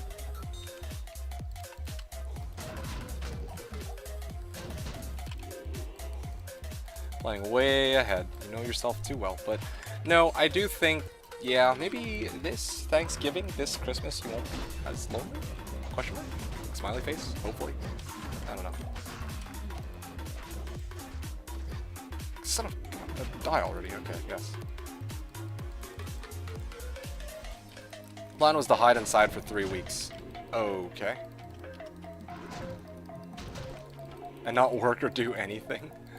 Okay. I mean, Thanksgiving and Christmas, eh? Although, the weird thing is, you're saying Thanksgiving all the way to Christmas, and I'm like, Thanksgiving to Christmas is not 3 weeks. Is it? Thanksgiving for you guys is like... It's like next weekend, I think. It's like 4 weeks. Yeah, close enough, I guess. Try to get fastest ever 99 slash. Well, there's always next season, but I hear you. That would have been kind of interesting to see.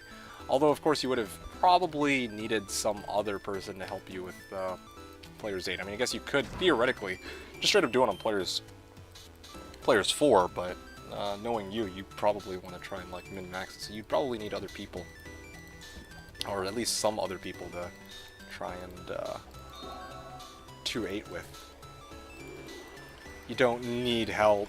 Okay, well, I know you don't need help, but you said yourself you want to get the fastest ever 99, so it's like, you probably want Players 8.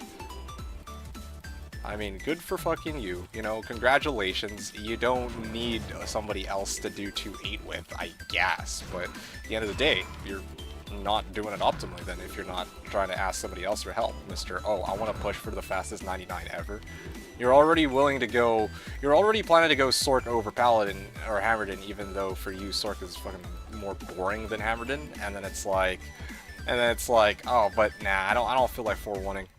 Hard to find someone with 2-8, to find someone to 2-8 with, since most people, yeah, well, I mean, again, like, that's what I'm saying. It is hard to find somebody to 2-8 with, but ideally, if you were trying to push for the fastest 99 ever, compared to people who actively did 2-8 or, you know, even, like, dual-teamed one account together, right? I don't know, man. Hey, was that the fastest run for me? Damn, that's crazy.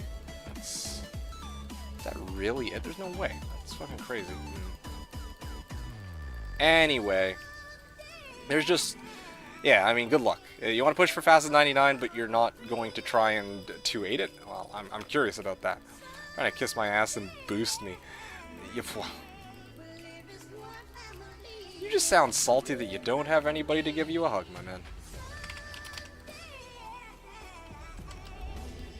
Sucked. Fastest is 19 days by Kiwi. I could do that myself 1 and 4. Alright, well, I mean, proceed to demonstrate if you'd like, but I think fact of the matter is you have more pressing plans tomorrow, so... Oh well, I guess that's something that we just won't be seeing this time around.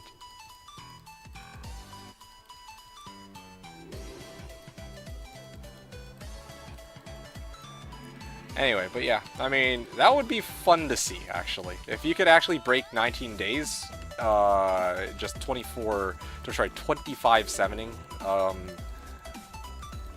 your, 4 ones, and you could beat 19 days, yeah, that would actually be pretty impressive. Then that'd get me wondering, so if you can actually break 19 days, then I wonder how much faster somebody else could have done it on 2.8. Where they actually have people to play with, rather than just being salty that other people are fucking playing together with other people.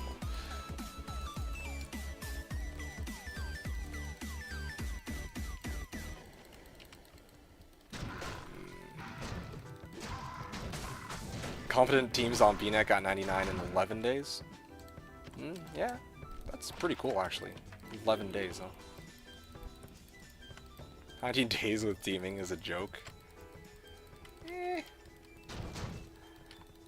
11 days teaming with, like, what, 8 people?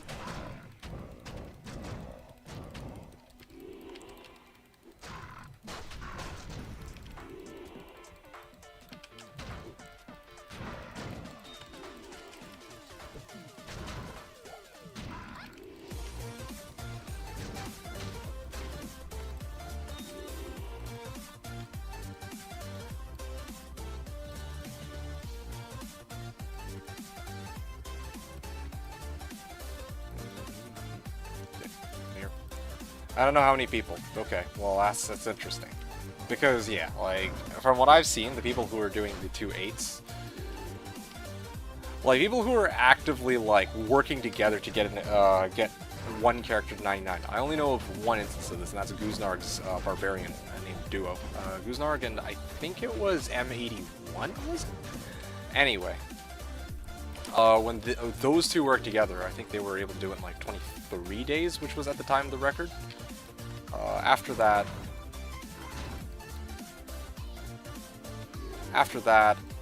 I don't know. It might be the difference between 2 people, 8 people, 1 person, I don't fucking know. All I know is that was what some people did when they were trying to put their amount of time into it. Oh, of course there's like a stack there. 2 to 3 people, it was a necro for fuck's sake. Okay, I mean... perks of having people to play with, I suppose. I don't know what else to tell you.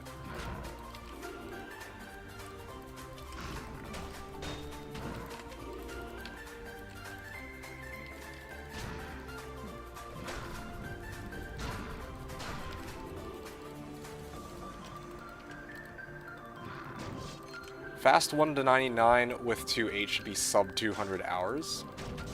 I mean, okay. Well. Hypothetically, fast should be sub 200 hours. Yeah, I mean...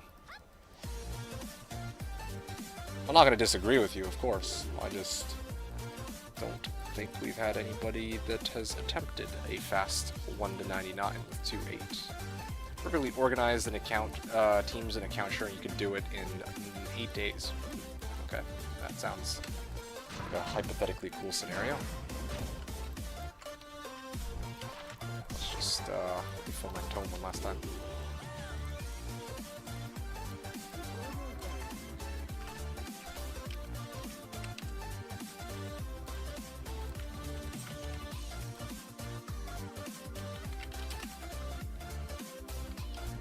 They've all attempted it. It's not like they are intentionally going slow.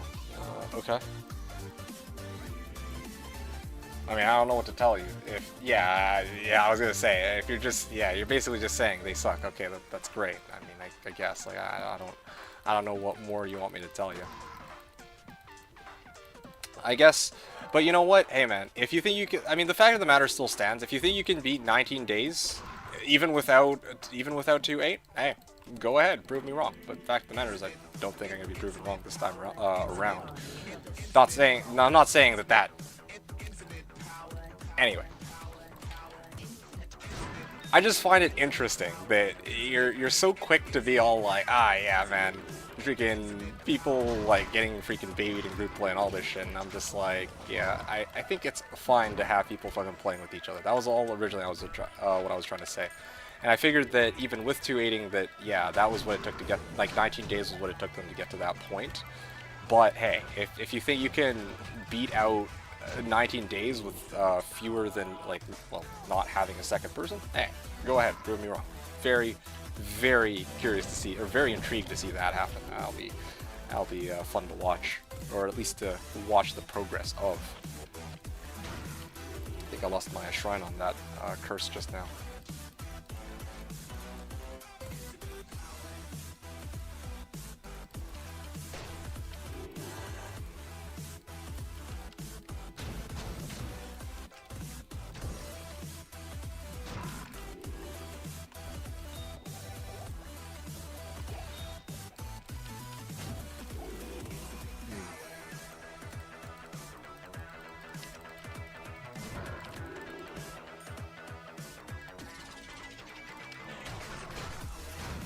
Becomes either an account sharing contest or a sleep deprivation contest. Oh, okay. So what would be a better measure than the number of hours? You said yourself you're trying to go for the fastest ever 99, so I don't really know how else you would go about doing that. Hours played? Okay. I mean, I guess. I mean, I guess in an ideal world, you kind of like account sharing content. Yeah, but then indeed it does then become even more of, well, I don't even know how that would work actually. Like a way to like track how many hours people have been on an account for. It is how it's always been, so that's never gonna change. Well, see, that's the thing, right? I don't know if there's, and you can correct me if I'm wrong. You know what? Just thinking about this. How does Indrik do it? Does he do it by days, or does he do it by just in-game time? You would know. Slash would ban account sharing. Yeah, well, you would, but alas, that is not going to happen. In-game time? Oh, that's interesting. This entire time I thought that Indrik was doing it by days, but that actually makes sense. That he does it by hours. Again, not all of us are speedrunners, so it's kind of like, how would we even implement tracking by hours on like no amount of time that somebody's in a game? Like, is that even something that they have in Diablo 2? I don't, like, for Slash, for online play, I don't think so. For speedrun, it's easy enough. Or for speedruns, I think it's easy enough to just start the timer whenever you play, but here people aren't going to freaking go out of their way to do that if it's not already like built into the game. I don't even think that it's a question of how, like, latter days how it's always been. I think it's just that, you know, there's no convenient way to count the number of hours you spent on a character, at least not one that's been created yet. Right? DLDR, this game sucks. Yes, and yet here we are fucking playing this fucking 20 old your ass game.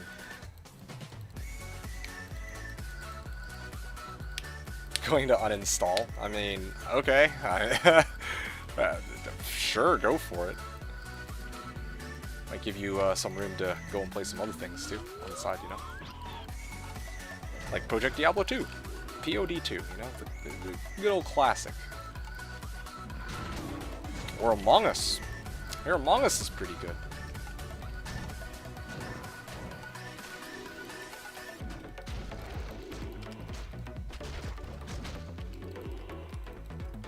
You know what I mean? Because I got tired of random shitheads saying things to me in chat. Oh yeah, I know. That's why I didn't say anything. Like, I didn't pursue the topic. I figured as much, but yeah, I assumed that you're trying to keep it on the down low, so it's like, yeah, I got you. Makes sense. right? Like, what else could it be? Freaking coming into my chat and having, like, most people just be like, oh, it's ZZZ. Anyway, yeah, like, fuck it, right? And that's not just Twitch chat either, but also, like, on Slash and everything. It's like, alright, I mean, here's the funny thing, right? Like, people got beef with you. Like, here's the funny thing. People got beef with you on Slash, most of them don't really take it here. And honestly, if they did, then I'd fucking just shut it down immediately. But yeah, for Slash, yeah, that's not something that gets shut down. Like, anytime somebody sees you, it's like, alright, fuck it. Good impression, I mean, that's essentially what it is, right? It's like, what else do I say? You didn't even say, like, some of the people that have issues with you, I don't even think you knew that they had issues with you, and I didn't know they had issues with you, and it's just like, alright, well, that's random and unnecessary, like, and they just dip out, and I'm just like, okay, like, it's not like you were even really talking to them or anything, or really paying them a cheat, so it doesn't really matter all that much, but again, different folks, different strokes, I guess? Going off on me, I don't even know who they are. Yeah, it's like that meme for Thanos and Scarlet Witch, where it's just like, you took everything from me. It's like, I don't even know who you are. Anyway, no, but really, yeah, I get it. It's like, who the fuck is this random guy? And it's like, you just fucking show up and people are ready to shit on you. That was the same thing that happened with Dan, right? Like, you don't know that meme? Oh, okay. Well, yeah, it was a pretty popular one for a while, back when Infinity War was like Endgame and Infinity War were like a hot thing, but of course that fad has somewhat died down. I was gonna say thankfully died down, but it was alright. Like, it was an enjoyable watch, I guess. Yeah, I wouldn't expect you to be the type to watch superhero movies. I'm surprised that you would watch Batman, though, to be honest. Maybe it's because it's grounded enough for you that you actually enjoy it. I would probably see that as the main reason you'd watch Batman, but I don't. Again, for me, most of the superheroes are more or less the same these days. Not Batman versus Superman, not Joker, just Batman. Okay, cool. That's one thing I'm not going to disagree with you on. Like, I don't really know if the newer superhero films are really worth watching necessarily. Like, yeah, a lot of people enjoy them, but there are some things that have been pointed out to me, like about, well, some things that I've never really given much thought to. Like for example, some people were like, yeah, they had like a battle sequence for Infinity War and for Endgame, and it's kind of like everything's so sterilized. Like, it doesn't really feel like most of the heroes are ever in like any real sense of danger. It's not like Lord of the Rings, right? Like, that's a true classic, and you watch that and it's like, oh, that's actually intense, right? Like, and I thought about it, I'm like, actually, it's true. Anyway, yes, it's because Batman is who I would be if I was a superhero. Okay there, bud. Just a big brain guy without any real superpowers. Yep, I mean, it's that much. Anyway, I figured that it would just be because, frankly, we wouldn't. You know, Batman is by far the most relatable superhero. I shouldn't say the most relatable, actually, because there's some, in quotes, superheroes that have, you know, no powers, but they're a lot less popular than Batman. He's like the OG guy who just has a lot of money and a lot of brain power and willpower, and he's never been like, you know, like, Superman is hard to relate to because he has all the powers in the world. Like, he can do whatever he wants. And it's just like, yeah, this is just something that none of us will ever be able to do, right? Like, we'll never be able to fucking fly, be super strong, like drag planets around, like, you know, that's just crazy. But Batman, I imagine, part of the reason why a lot of people like Batman, myself included, is, yeah, it's like, he's human. At the end of the day, he's human. Like, sometimes seemingly a little too superhuman for my liking, but again, at the end of the day, he is human. He has human limitations. There are certain situations where if he runs into them, if he gets shot, he'll die, right? Like, that's kind of how it is. But anyway. Like, there's other superheroes, too, that have, like, that don't have any superpowers, like Hawkeye, who are, like, you know, mostly just peak human condition, but at the end of the day, it's like, they're not as popular. And, you know, they have other cool talents of their own. Then you're making everyone look stupid. He is kind of a jerk, too. I like that. Yeah. Not surprising. Doesn't have any friends. So basically you like Batman because he is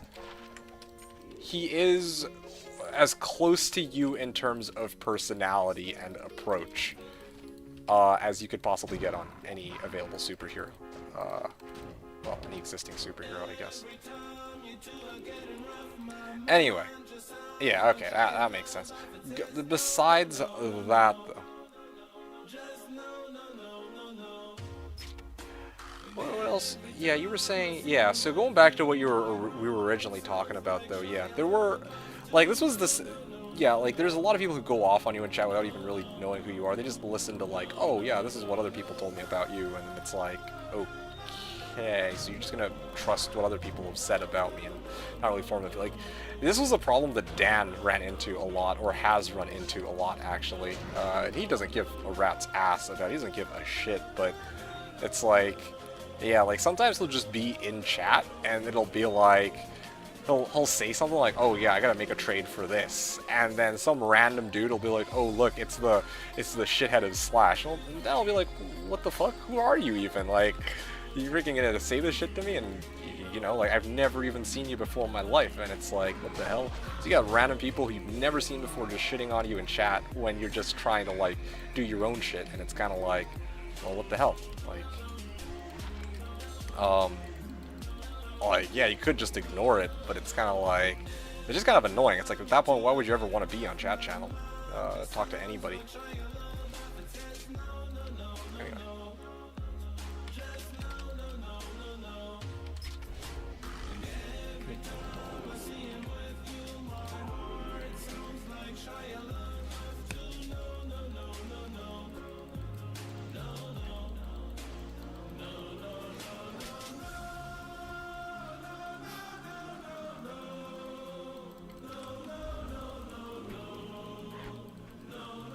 I think people will figure it out sooner or later that it's you anyway, though. I mean, you can handle it on /game chat. Really? You can handle it on /game chat. You can't handle it on Twitch? I see. Interesting. And I mean, obviously, it's probably not just...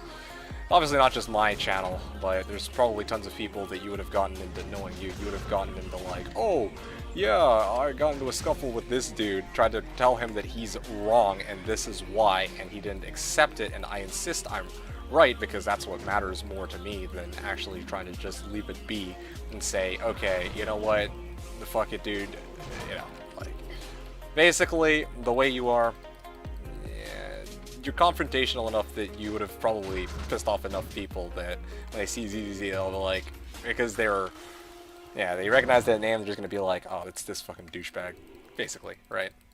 Yeah, I'm almost certain that's the sequence of events, more or less. No, people are stupid, and if they do, I'll just make another Twitch account. Yeah, well, I mean, again, you said it's starting to happen in Twitch chat, and that's what eventually prompted you to just try and, like, for your, you know, to make your life a little bit easier, to just hop off of that. I don't know, man. It's, I don't know what to tell you, dude. I don't know what to tell you. I mean, it's...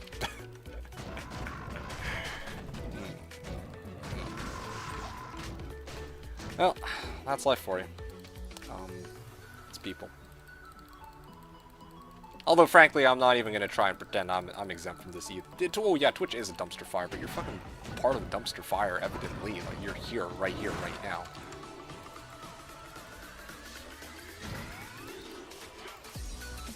In your words, you're here on Twitch 25/7, so there's a dumpster fire, evidently. Apparently it's a dumpster fire you enjoy enough to hang out, even if it is indeed a dumpster fire. Yeah, I don't know, dude.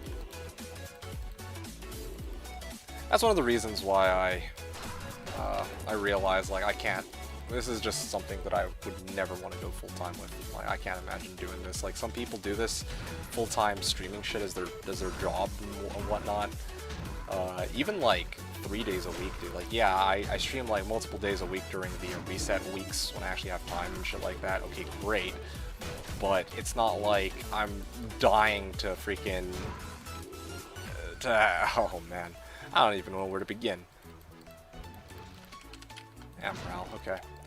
It's not like I'm dying to freaking do like 5-6 hour long streams every single day where I'm just rambling on and on about random shit that's D2 related. Like, it's nice as a once in a while thing, talking to some of the people from this community every now and then, right? But definitely, I have like, I admire how some people are actually able to, like, put up with that shit. Like legit, to the, like, until they hit partner, and then they actively try to turn that into, like a career path or whatever. I don't know. For me, I can't imagine doing that, man. It's just fucking crazy. Like, I'd go insane. I would go fucking insane just trying to talk to people on this platform, to be honest. Like, it's great as a once in a while, but it can very easily drive you mad.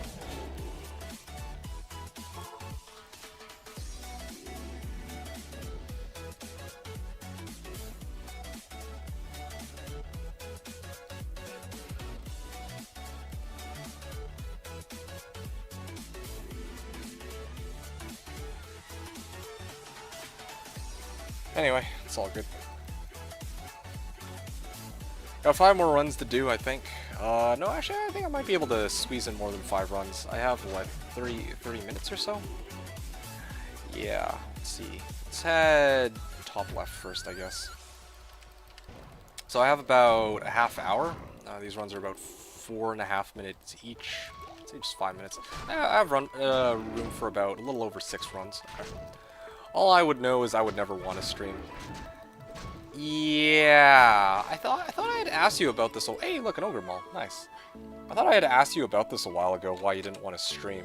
I can't remember what your response to that was, but yeah, one of the things, yeah, like, I could imagine just dealing with people's stupidity is just not, well, I don't know, though. That's just not a good argument, I feel, because it's like, I'm thinking about this to myself, okay?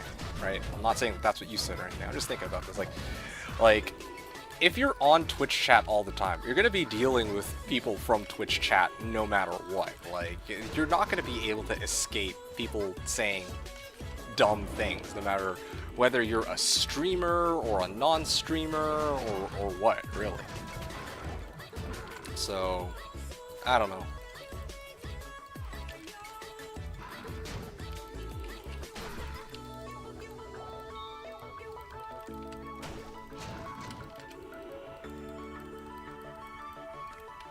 Oh, Gull Dagger! Yo, that's a really cool find. You can't escape people saying... Yeah, exactly. Exactly as Alamau said. It's not like you can really escape people saying dumb things in real life, either. Especially in real life. In fact, actually in real life is the worst. Is actually the worst place for somebody to say something stupid, because if you're saying it on Twitch chat, it's very likely not going to impact anything... like, anything of substance anyway, right? Like, alright, well, people disagree that, you know, 200 FCR is the fastest way to fucking farm as a light sword, or that puts the most DPS. Like, who gives a shit at the end of the day, right? It's just, at the end of the day, it's just a fucking video game. Right now, we have shit going on, like the fucking presidential election, where, you know, millions of people are under the, you know, this whole, I hate to get political. Hey, there's a mall here. I hate to get political, I'm not gonna go really in-depth there, but... you know, you got people who are freaking, like, insisting that, oh, yeah, like, the election results were fraud, right? And, you know, it's like, when people are, yeah, that, real life stuff like that, when people say stupid shit like that, it's even worse. I don't know. I'm too tired for this. In real life, you don't actually talk. Too tired. Huh? You don't actually talk to that many people. It's different. Canadian presidential election was rigged. Well, there you go. Anyway, it's different. Yeah. Eh.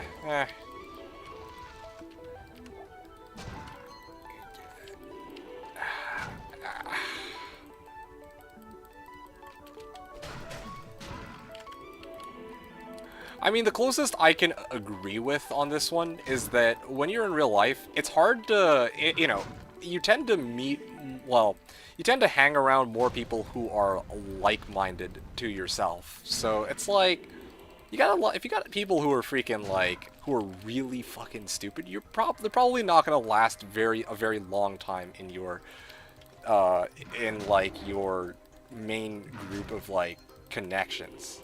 At least this has been the case from my experience, right? Like, okay, there are some obvious exceptions. Like, sometimes you have, like, that one family member, right? And you just can't get around them, I guess. I don't fucking know. But, like, the vast majority of people, like, if they're dumb, like, you're just not gonna fucking want to hang around them. But on Twitch, you can't really avoid that. On the internet, you can't really avoid that. Like if somebody's really stupid and you're, like, hanging around, like, Twitch chat for freaking, I don't know, llama or something, it's like, oh, man, like, oof, I gotta listen to this guy. Voted for Dubrunski, okay. Yeah, I don't know.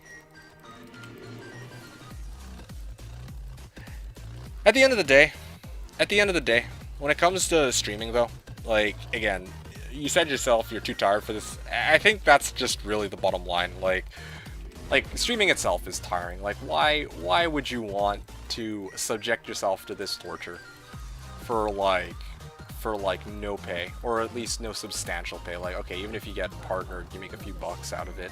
You get donations, you make a few bucks out of that. But you gotta deal with people just being dumb. When normally, when you're gaming, you just want to game, fucking chill, do your own thing. You want to fucking deal with people who are trying to tell you to do this or do that, backseat you, try to argue with you that, oh yeah, like, even for example, like, oh yeah, shit, like, beating the game in 19 days is a joke. Like, it should be way faster than that. Even things like that, right? It's like, why would you want to fucking come home after a long day at, school or work or unemployed, or being unemployed, and then be like, yeah, I feel like fucking dealing with people who are going to bombard me with all these different like things that I don't want to deal with. I don't know. I actually kind of like dumb people. They can be fun. Okay, well, I mean, fair enough. Deal with dumb people while I'm working. Might as well do it while playing games too. Yeah, well, would probably be a great streamer. Okay. I don't know what you would... A long day of being unemployed? Maybe. You wouldn't. Trust me. Wow. I wonder about that. My real reason for not streaming is I don't want to put myself out there. Okay, I mean... look at... Okay. What do you mean by you don't want to put yourself out there? You don't want to show your face. You don't want to, like, give your personal information. Like, I've been on this platform... Well, I've been streaming for you guys for, like, what, 4 years now? For D2 content. And it's like... I don't think I've ever given you guys my name, my address, where I live aside from around, West Coast Canada, right? I have never shown you guys my face or anything like that. Again, I'm myself also a very close person, so it's like, you don't like exposing yourself to people. Okay, well, I mean, I neither do I, but even somebody like me is willing to at least... I mean, I'm not gonna lie, I hate sharing my voice too. Like, but it's a compromise I'm willing to make. How much I can get on board with. I don't even want to use my voice, and yet you were on Discord with me, like, as just a one-off. I guess it's okay for you. I don't know. That's interesting though. Yeah. Anyway, but fair enough, I guess. Yeah, if you really value your privacy that much, that was a one-off. Okay, fair enough. You did it for the memes. I understand. That's fine. I can respect that. No further explanation required. I got you. But like, But honestly, also know you're an Uber driver. Yeah, we know you're an Uber driver. That's more than what people know about me already. Yeah, exactly. Exactly as Ayla Mouse said. I don't know.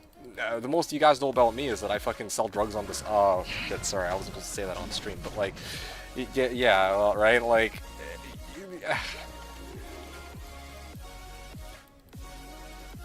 I mean, if it's a good, I just find it interesting. Again, I'm not gonna try to convince you that that you should start streaming, or that you'd be a good or a bad streamer. Like, frankly, it doesn't much matter to me. Honestly, what do you do? I'm curious about this. What would you? Your pharmacist? I wonder about that. It's time to put myself out there like a performer.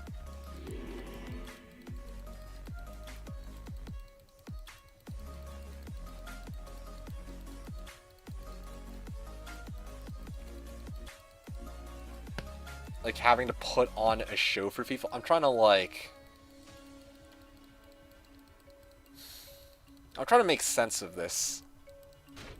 Maybe I'm just too used to this flow because I've done it for so long. I don't know. Having to put on a show for people, like...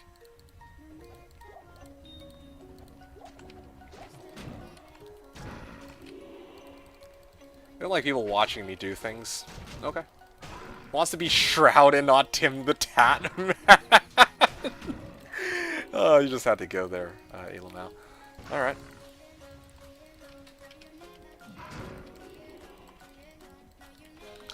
Anyway, okay, fair enough. I am curious, though. What would you define as a good streamer? Because, again, like, even though I'm just playing the game, I don't want you watching me do it. Okay. It just feels weird, I guess, right? Like, it just doesn't feel right when you're playing and you constantly have people who are looking over your shoulder, and also this is like, even if, see, here's the thing, even if I told you, okay, you stream for 100 people, you don't have to use your voice, you don't have to use your face cam or name or anything like that, you still probably wouldn't do it, I bet you. Like, again, I'm not trying to speak on your behalf, but I'm thinking about this. Knowing you, and a person you are, you still wouldn't do it. And I think what that means is fundamentally that you just don't... You're just not a people person. That's really what it is. Like, yeah, okay, you'll deal with it on Twitch chat, but at the end of the day, like yeah, you don't want to fucking have even one person looking over your shoulder every second while you play. Not even because they're gonna judge you, but just because it feels wrong. Like, okay, they can judge all they like. Like, okay, yeah, you know, great. This dude made the worst fucking plays of his life. Like, big fucking deal. It happens, you're human, like, you know, you're bound to make mistakes here and there, and, you know, you'd feel bad about it, and people will give you shit about it, but at the end of the day, it's just the fact that, yeah, like, when you play, you want to have that freedom to do it entirely on your own, right? But I hate when there's nobody to interact with. Stream Warzone. Anyway. No, for real though. Yeah. For me, I'm in a very different boat. Like, I never really have an issue with... I don't know. I don't mind... Well... I don't hate when there's nobody to interact with. Actually, sometimes I like that because it allows me to just focus on what I'm doing. Like, the thing is, the whole point of streaming is to play for other people, right? That's kind of part of how I see it. But at the same time, sometimes I'm like, okay, I stream this because I kind of want to have, like, the archive that I actually went and did the 1,000 mausoleum runs. That, for me, is kind of one of the reasons why I stream. Like, I like to be able to log down or document the things that I've done playing this game, right? On the ladder reset season, and I kind of like to go back sometimes and use it as a reference in case I want to do some other weird things for future seasons too. So there are more incentives for me than just streaming for other people. Like, you guys are great, for sure, most of the time. But again, I think for me, I'm thinking about this, if I had no one to interact with, it wouldn't be the worst thing in the world. At least not for... Well, yeah, I don't know. I feel that way anyway. But probably here's the thing too. If I had no one really watching me, I probably just wouldn't be streaming all that much, I guess. Like, I wouldn't be streaming 5-6 hours a day if no one's watching. That just wouldn't really make much sense. Like, part of the reason why this channel has been going on for so long, too, is I think when I first started, before I met you, Alam, now, and before I met User over there, I had people like Seth and Enjoy and even Coaster, right? Like, all those guys have been OG people on my channel since the dawn of time. Well, dawn of this channel, I guess. Point, I've checked my settings on OBS. I don't know what that is. Gotta put the time in to see the results. You do, but I also think that you gotta work smart, not hard, alright? Like, I don't know. Some people will, like, go for a year. They'll stream, like, maybe every day, 3-4 days a week, for over and over, and they'll just never get more than 1 or 2 viewers. And a lot of the reason for this is also because, like, they're streaming content that not many people really want to see. I don't like to say that, but that's really it, right? Like, or they're streaming, like, let's say you got, like, the world's best freaking League of Legends player, but he's, like, freaking got 0 viewers. He's gonna be on the bottom of the list for League of Legends. Like, even if you wrote, like, on your title, like, oh, great, I'm, like, freaking Challenger tier player, or, well, okay, maybe Challenger tier might be a bit extreme, but you got a guy who's, like, a really good entertainer, but he's, like, let's say fucking Diamond 1, for example. Like, yeah, no one's gonna really tune into that, because there's, like, hundreds or thousands of other League of Legends streamers, so there's just no reason for the, people to tune in for that. Streamlabs OBS, sorry, yeah, makes sense. If you're the best, you get viewers. Yeah, as long as people know you're the best. That's what I'm getting at here, right? Like if no one, it's more important that people know about you than you being the best a lot of the time. That's what I noticed, or not even the best. I don't know.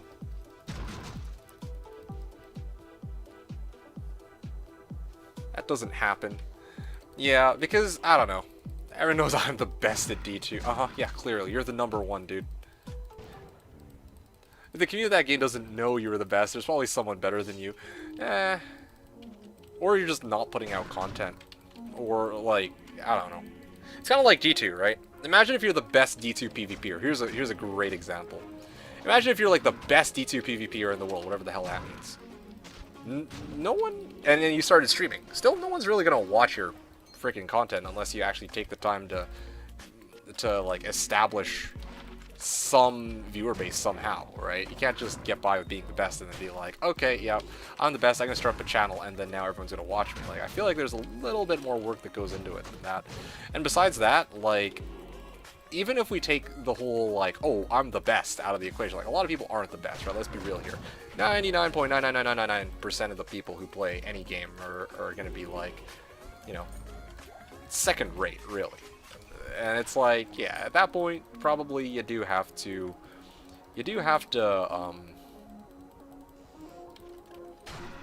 give people some kind of incentive to watch. And so, for me, I'm like, got the game you play, you're super intending to make it big. Yeah, no, definitely.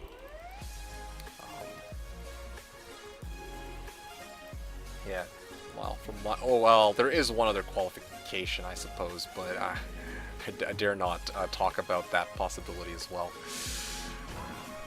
Because, yeah, that's a very antsy topic that I don't want to get into. Wow. I want to put it like that. He knows I'm the best. Yeah, I don't know. Anyway, yeah, I guess just what I was saying when I say you gotta put in the time to see the results. That was the original comment, and yeah, that's, at the end of the day, that's kind of like what I was trying to address, and I feel like that's not the same as being the best, right? Like, those are two different discussions. Like, if you're the best, yeah, more than likely, if you can get yourself known just a little bit, then yeah, people will flock to you. Even if you're a good entertainer, people probably flock to you. But when you say put in the time to see the results, what I think of are all, like, the countless number of streamers who freaking do that. Like, they start streaming, they're like, oh man, I'm gonna strike it big, and then, you know, they play some game which everybody else plays, and they offer nothing new to the people that are watching that game to make them desirable enough to watch. And then, yeah, it's like, It's like, yeah, then how can you expect to grow your channel like that, right? I've seen people who stream 3 or 4 times a week in some cases, playing a slightly more popular game, or like vastly more popular game, versus somebody who streams like a slightly less popular game, who freaking for which that game doesn't have that many streamers, and they get a lot more viewers off of that, right? Like, just as a plain example. E2D2 he just won't show us. Well, I mean, you're not wrong. We kind of jiggle just a little bit. Anyway, most viewers I ever had was Diablo, huh? Yeah, right? Like, see, that's the thing. Diablo is kind of in an interesting spot. Like, it's not... If you're looking to get thousands upon thousands of viewers, probably Diablo 2 is not the game you're going to want to be focusing on. But the interesting thing about Diablo 2 from my experience is it's a game which you can start off Diablo 2, or sorry, you can get started on Diablo 2 a lot more easily, I guess, is just what I'm trying to say. You can build a community around Diablo 2, like, you know, 10 viewers, 15 viewers, a lot more easily on Diablo 2. But trying to push anything greater than 100 is where it really starts to get a lot more difficult, or, well, yeah. And then, of course, meanwhile, you've got, like, games like League, you've got tons of people who have, like, thousands upon thousands of viewers, but even trying to cross that 5-viewer barrier is extremely difficult, I feel. So that's what I've seen, okay? Taking streaming advice for D2D, yeah, it's 4 viewers and no sub button after like 6 years. Because I'm not talking as, you know, as a streamer from my experiences. This is just a fucking... This channel is mostly just a meme, let's be real here. I'm talking about from what I've seen from other people's channels and other people's games. Yeah, exactly, right. There's pro COD players I have followed that have 20, 30 viewers playing the game they're pro at. Yeah, well, exactly. There's games where there's plenty of viewers, but there's also lots of competition, or there's not as many people willing to watch, I guess. I don't know. Besides, I am not offering streaming advice. I'm not trying to tell you guys this is what you should do or this is what you shouldn't do. I'm just saying that these are kind of my observations, and I'm sharing that with you guys, people who are tuning in, presumably because you want to have a nice chat, and not because you're looking to become the next fucking Shroud or a Faker or whatever. At least that's kind of that was my intention talking to Elon now. I'm not trying to speak as if I'm like a fucking know-it-all prima donna streamer. I don't have the qualifications for that. Even if I had a couple hundred viewers every stream, I would not dare to say, oh yeah, this is how you would do it. Or, you know, a couple thousand streamers, or if I had a couple hundred, a couple thousand viewers, I wouldn't dare to try and be like, oh yeah, well, I'm hot shit now, you guys should take advice from me, because honestly, different people strike it big in different ways, right? But what I can share is what I've seen from people who fail, and some people who actually succeed, and I think that's just a fair thing to kind of try and discuss with you guys. I was a streamer, probably be Dr. Disrespect. Well, you're not wrong. Disrespectful enough as it is. Anyway, Tristan2K was saying, as a viewer, I'm not always interested in watching the best players. I like watching, but admittedly, there are people who will watch people because they are the best, right? I think probably one of the best examples I can come up with is like on Warzone, a lot of people will straight up watch It's Iron because he is, not because he's like a super exciting entertainer with like lots of energy, but because he's the best at what he does. With the qualifications to show for it, right? He has the most wins in the game. Who? Whatever. Anyway, yeah, the fact of the matter is, that guy has gotten more legit wins than any other player in Warzone. And because of that, people will straight up watch him. He's not the best entertainer. He's compared to like other people who might be better at like getting wins or getting kills than he is, or winning gunfights. Oh, blue died. Shame it wasn't orange, but anyway, let's check it out. Nope, useless. Anyway, yeah, basically my point here is, yeah, people watch him because he excels at some specific aspects of his gameplay, and that's just the reality of it.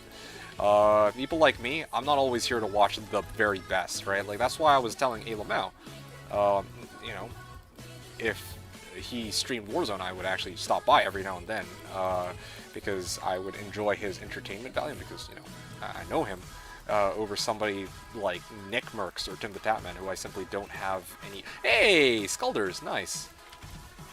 Anyway, that I simply don't have any, like, personal connection to. But anyway, yeah. Kills over wins. Yeah, well, see, that's the thing, right? Like, there's tons of people who get high kill games. There's only one person who has the most wins. I'm sorry, but that's just how it is. I don't know what else to tell you. Skulders. 964 on Casket, I think. Coffin. Wow, we're actually already at run number 965. I think I'm good for 2 more runs, and then that'll be it for me this evening. I'll be ending on run 966. A very awkward stopping point, but nonetheless, I think it would be a pretty decent stopping point for me personally. And then we will continue the remaining 34 runs tomorrow, starting tomorrow at 5 o'clock. 34 runs. I'm just thinking if that's... Yeah, 34 runs. Yeah, I'm on board with 34 runs. Yeah. There's only one person with the most kills, too. Yes. But... most, like... Basically, I'm comparing, like... people like Tim the Tatman, Nick Merckx, Cloaksy, all these people. Not a single one of them is, like, the #1 kills or the best, but there's still tons of people who watch that. But here's the thing, too. They already had fan bases from before they switched over to Warzone. Meanwhile, you got people like It's Iron who built up their rep just off of, you know, oh yeah, I have the most wins. And people are obviously going to tune into wins, or the guy who has the most wins, because they want to learn how to get better at the game, too. So, anyway, my point that I was trying to make is that what Tristan was saying with, you know, what I was saying is basically just different strokes for different folks, right? Like Tristan, me, we're not watching people just because they're the best or whatever, but there are tons of other people who do, who will watch people because they're the top killers or the top wins or the top whatever, right? Watch the number 3 kills, guys. He's disgusting at the game, but only has 10 viewers. Yeah. Well, that's why it's also very important to get known. If you're really good at the game, well, you know, there's also a lot of other people who are really good at the game. What sets you out, I guess, apart from the other people who are really good at the game versus the guy who's like #1. Anyway, whatever. Going all over the place trying to talk about a lot of different topics at once, but let me actually go back to one more core topic that I wanted to address before we that I really wanted to ask about just before I wrap up this stream. User earlier was saying that, you know, user, you said this yourself. I don't know if you were, I'm assuming you were being serious about this. You said that if you were to stream this game, you feel like you would probably do really good as you would be a good streamer. That's what you said, right? And Alamau was quick to disagree with you, but immediately what comes to mind when I hear, oh, well, you know, when I hear, oh, I'd be a good streamer, the first thing that comes to mind is, what do you define as a good streamer exactly? Because that's important, right? Like this, it sounds like such a simple question, but in reality, this means a lot of different things to a lot of different people. Like, some people will be like, oh, yeah, some people are kind of, well, it's a very subjective question on the surface, right? Like, a lot of people are going to be like, oh yeah, a good streamer is somebody who's consistently interacting with chat, who is like half decent at the game, who might be the very best at the game. I don't freaking know. But at the same time, too, there are some people who might also argue that a good streamer is one that can actually like pull in lots of people to check out their content, right? Like, because that's actually something that is objectively measurable. Like, you can actually, like, you can't really be like, oh yeah, this guy is super entertaining just off of his personality. Like, you can have a guy who's dull as fuck, but, you know, people enjoy him for that. Versus me, where, you know, people like to watch my content because I ramble on and on about a bunch of shit. Like, sometimes not everyone's gonna like that. A lot of people will actually freaking hate that. Probably have shut down my channel straight up because, or like turned off my channel because of that. But here's the thing: some people have called me a good streamer in the past, regardless. Now, what I'm thinking though is, yeah, some people, when they Ooh, okay, yeah, I mean, that's pretty much the end of this run. I'm gonna be done my last one after I sweep right quickly. But anyway, I guess just what I'm asking is, what is a good streamer to you, user? Just out of morbid curiosity, because again, you said that you would probably be a good streamer, and that gets me wondering, like, what exactly do you mean by that? How do you, in what way do you think you'd be doing a solid job as a streamer exactly? Right? Because even us good streamer, in quotes, good streamers like me are pulling in like 5 viewers. It's like, okay, well, I'm good at what I do, but I only pull 5 people. I don't think that that's that great at all. So I don't know if you're looking at it from like the, I'd be good in terms of entertaining the 5 people I have, or the, I'd be able to pull hundreds of viewers or thousands of viewers given like maybe like a 6-month time frame, right? That'd be pretty good. Yeah, like I legit have no idea what is meant by that. I don't even know if user's still here, actually. I don't even know if user's still here. He might have actually already dipped. But if not, then that's, I mean, it could be a question to ask him for next time, because that would make a really good, fun discussion for tomorrow. What makes a good streamer? I like that. I like the sound of that. Again, it's something that I'm largely indifferent towards. I'm not trying to like stroke my own ego or anything. You know, never really considered like, oh yeah, I'm a good streamer, I'm a bad streamer. I can give a shit less. I'm just doing my own thing at the end of the day. That's what matters to me. Kind of same thing with, I think, Coaster as well, and probably you too, Lamau. I don't know. Like, at the end of the day, we like doing our own thing. Like, we're not gonna go and kowtow to other people who are gonna freaking try to tell us, oh yeah, well, you know, if you stream this, maybe you'll get more viewers. Like, we just do our own thing. We're happy with that, and you know, we interact with chat every now and then. We have fun with it. But that's that. We're not gonna, yeah, we're just not bending over backwards for other people or anything like that. It's just how it is.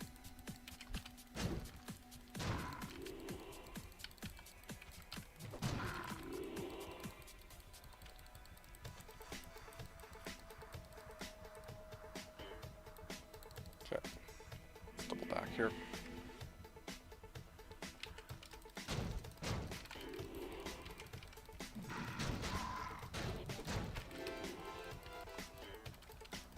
Yep, I think that's it though. Yeah, it looks to me like no one's been saying anything. So I thought chat was frozen on my screen or something, but like I'm checking the Twitch page right now. It seems like y'all are pretty quiet all of a sudden. But that's fine. It's the end of the stream. This will make it much easier to wrap up, so that's perfectly fine too.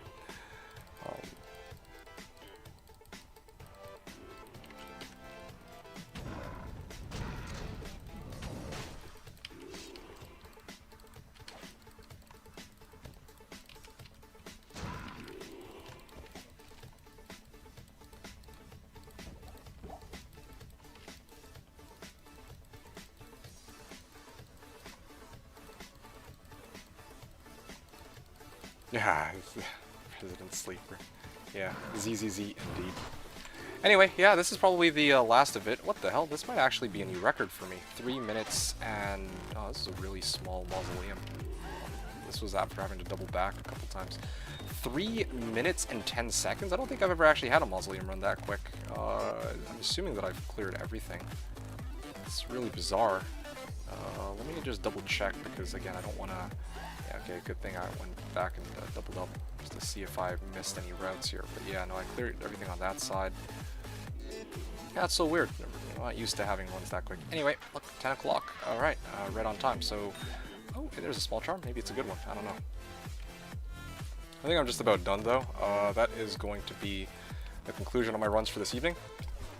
We'll be back tomorrow with more runs, and again, the overarching topic that I will want to talk about to ZZZ when he gets there is what makes a good streamer. Hopefully he'll be more awake for that, because I'm very curious to see what he'll say, especially as somebody who said that he would do a good job as a streamer, or said he'd be a good streamer, so this is interesting. I'm very curious to see what he would say about that, and also the conclusion of my 34 runs. There's not really going to be that much more that's exciting. I don't really, the only question left is if I'm going to get a burr rune to follow the streak of the last 2 seasons.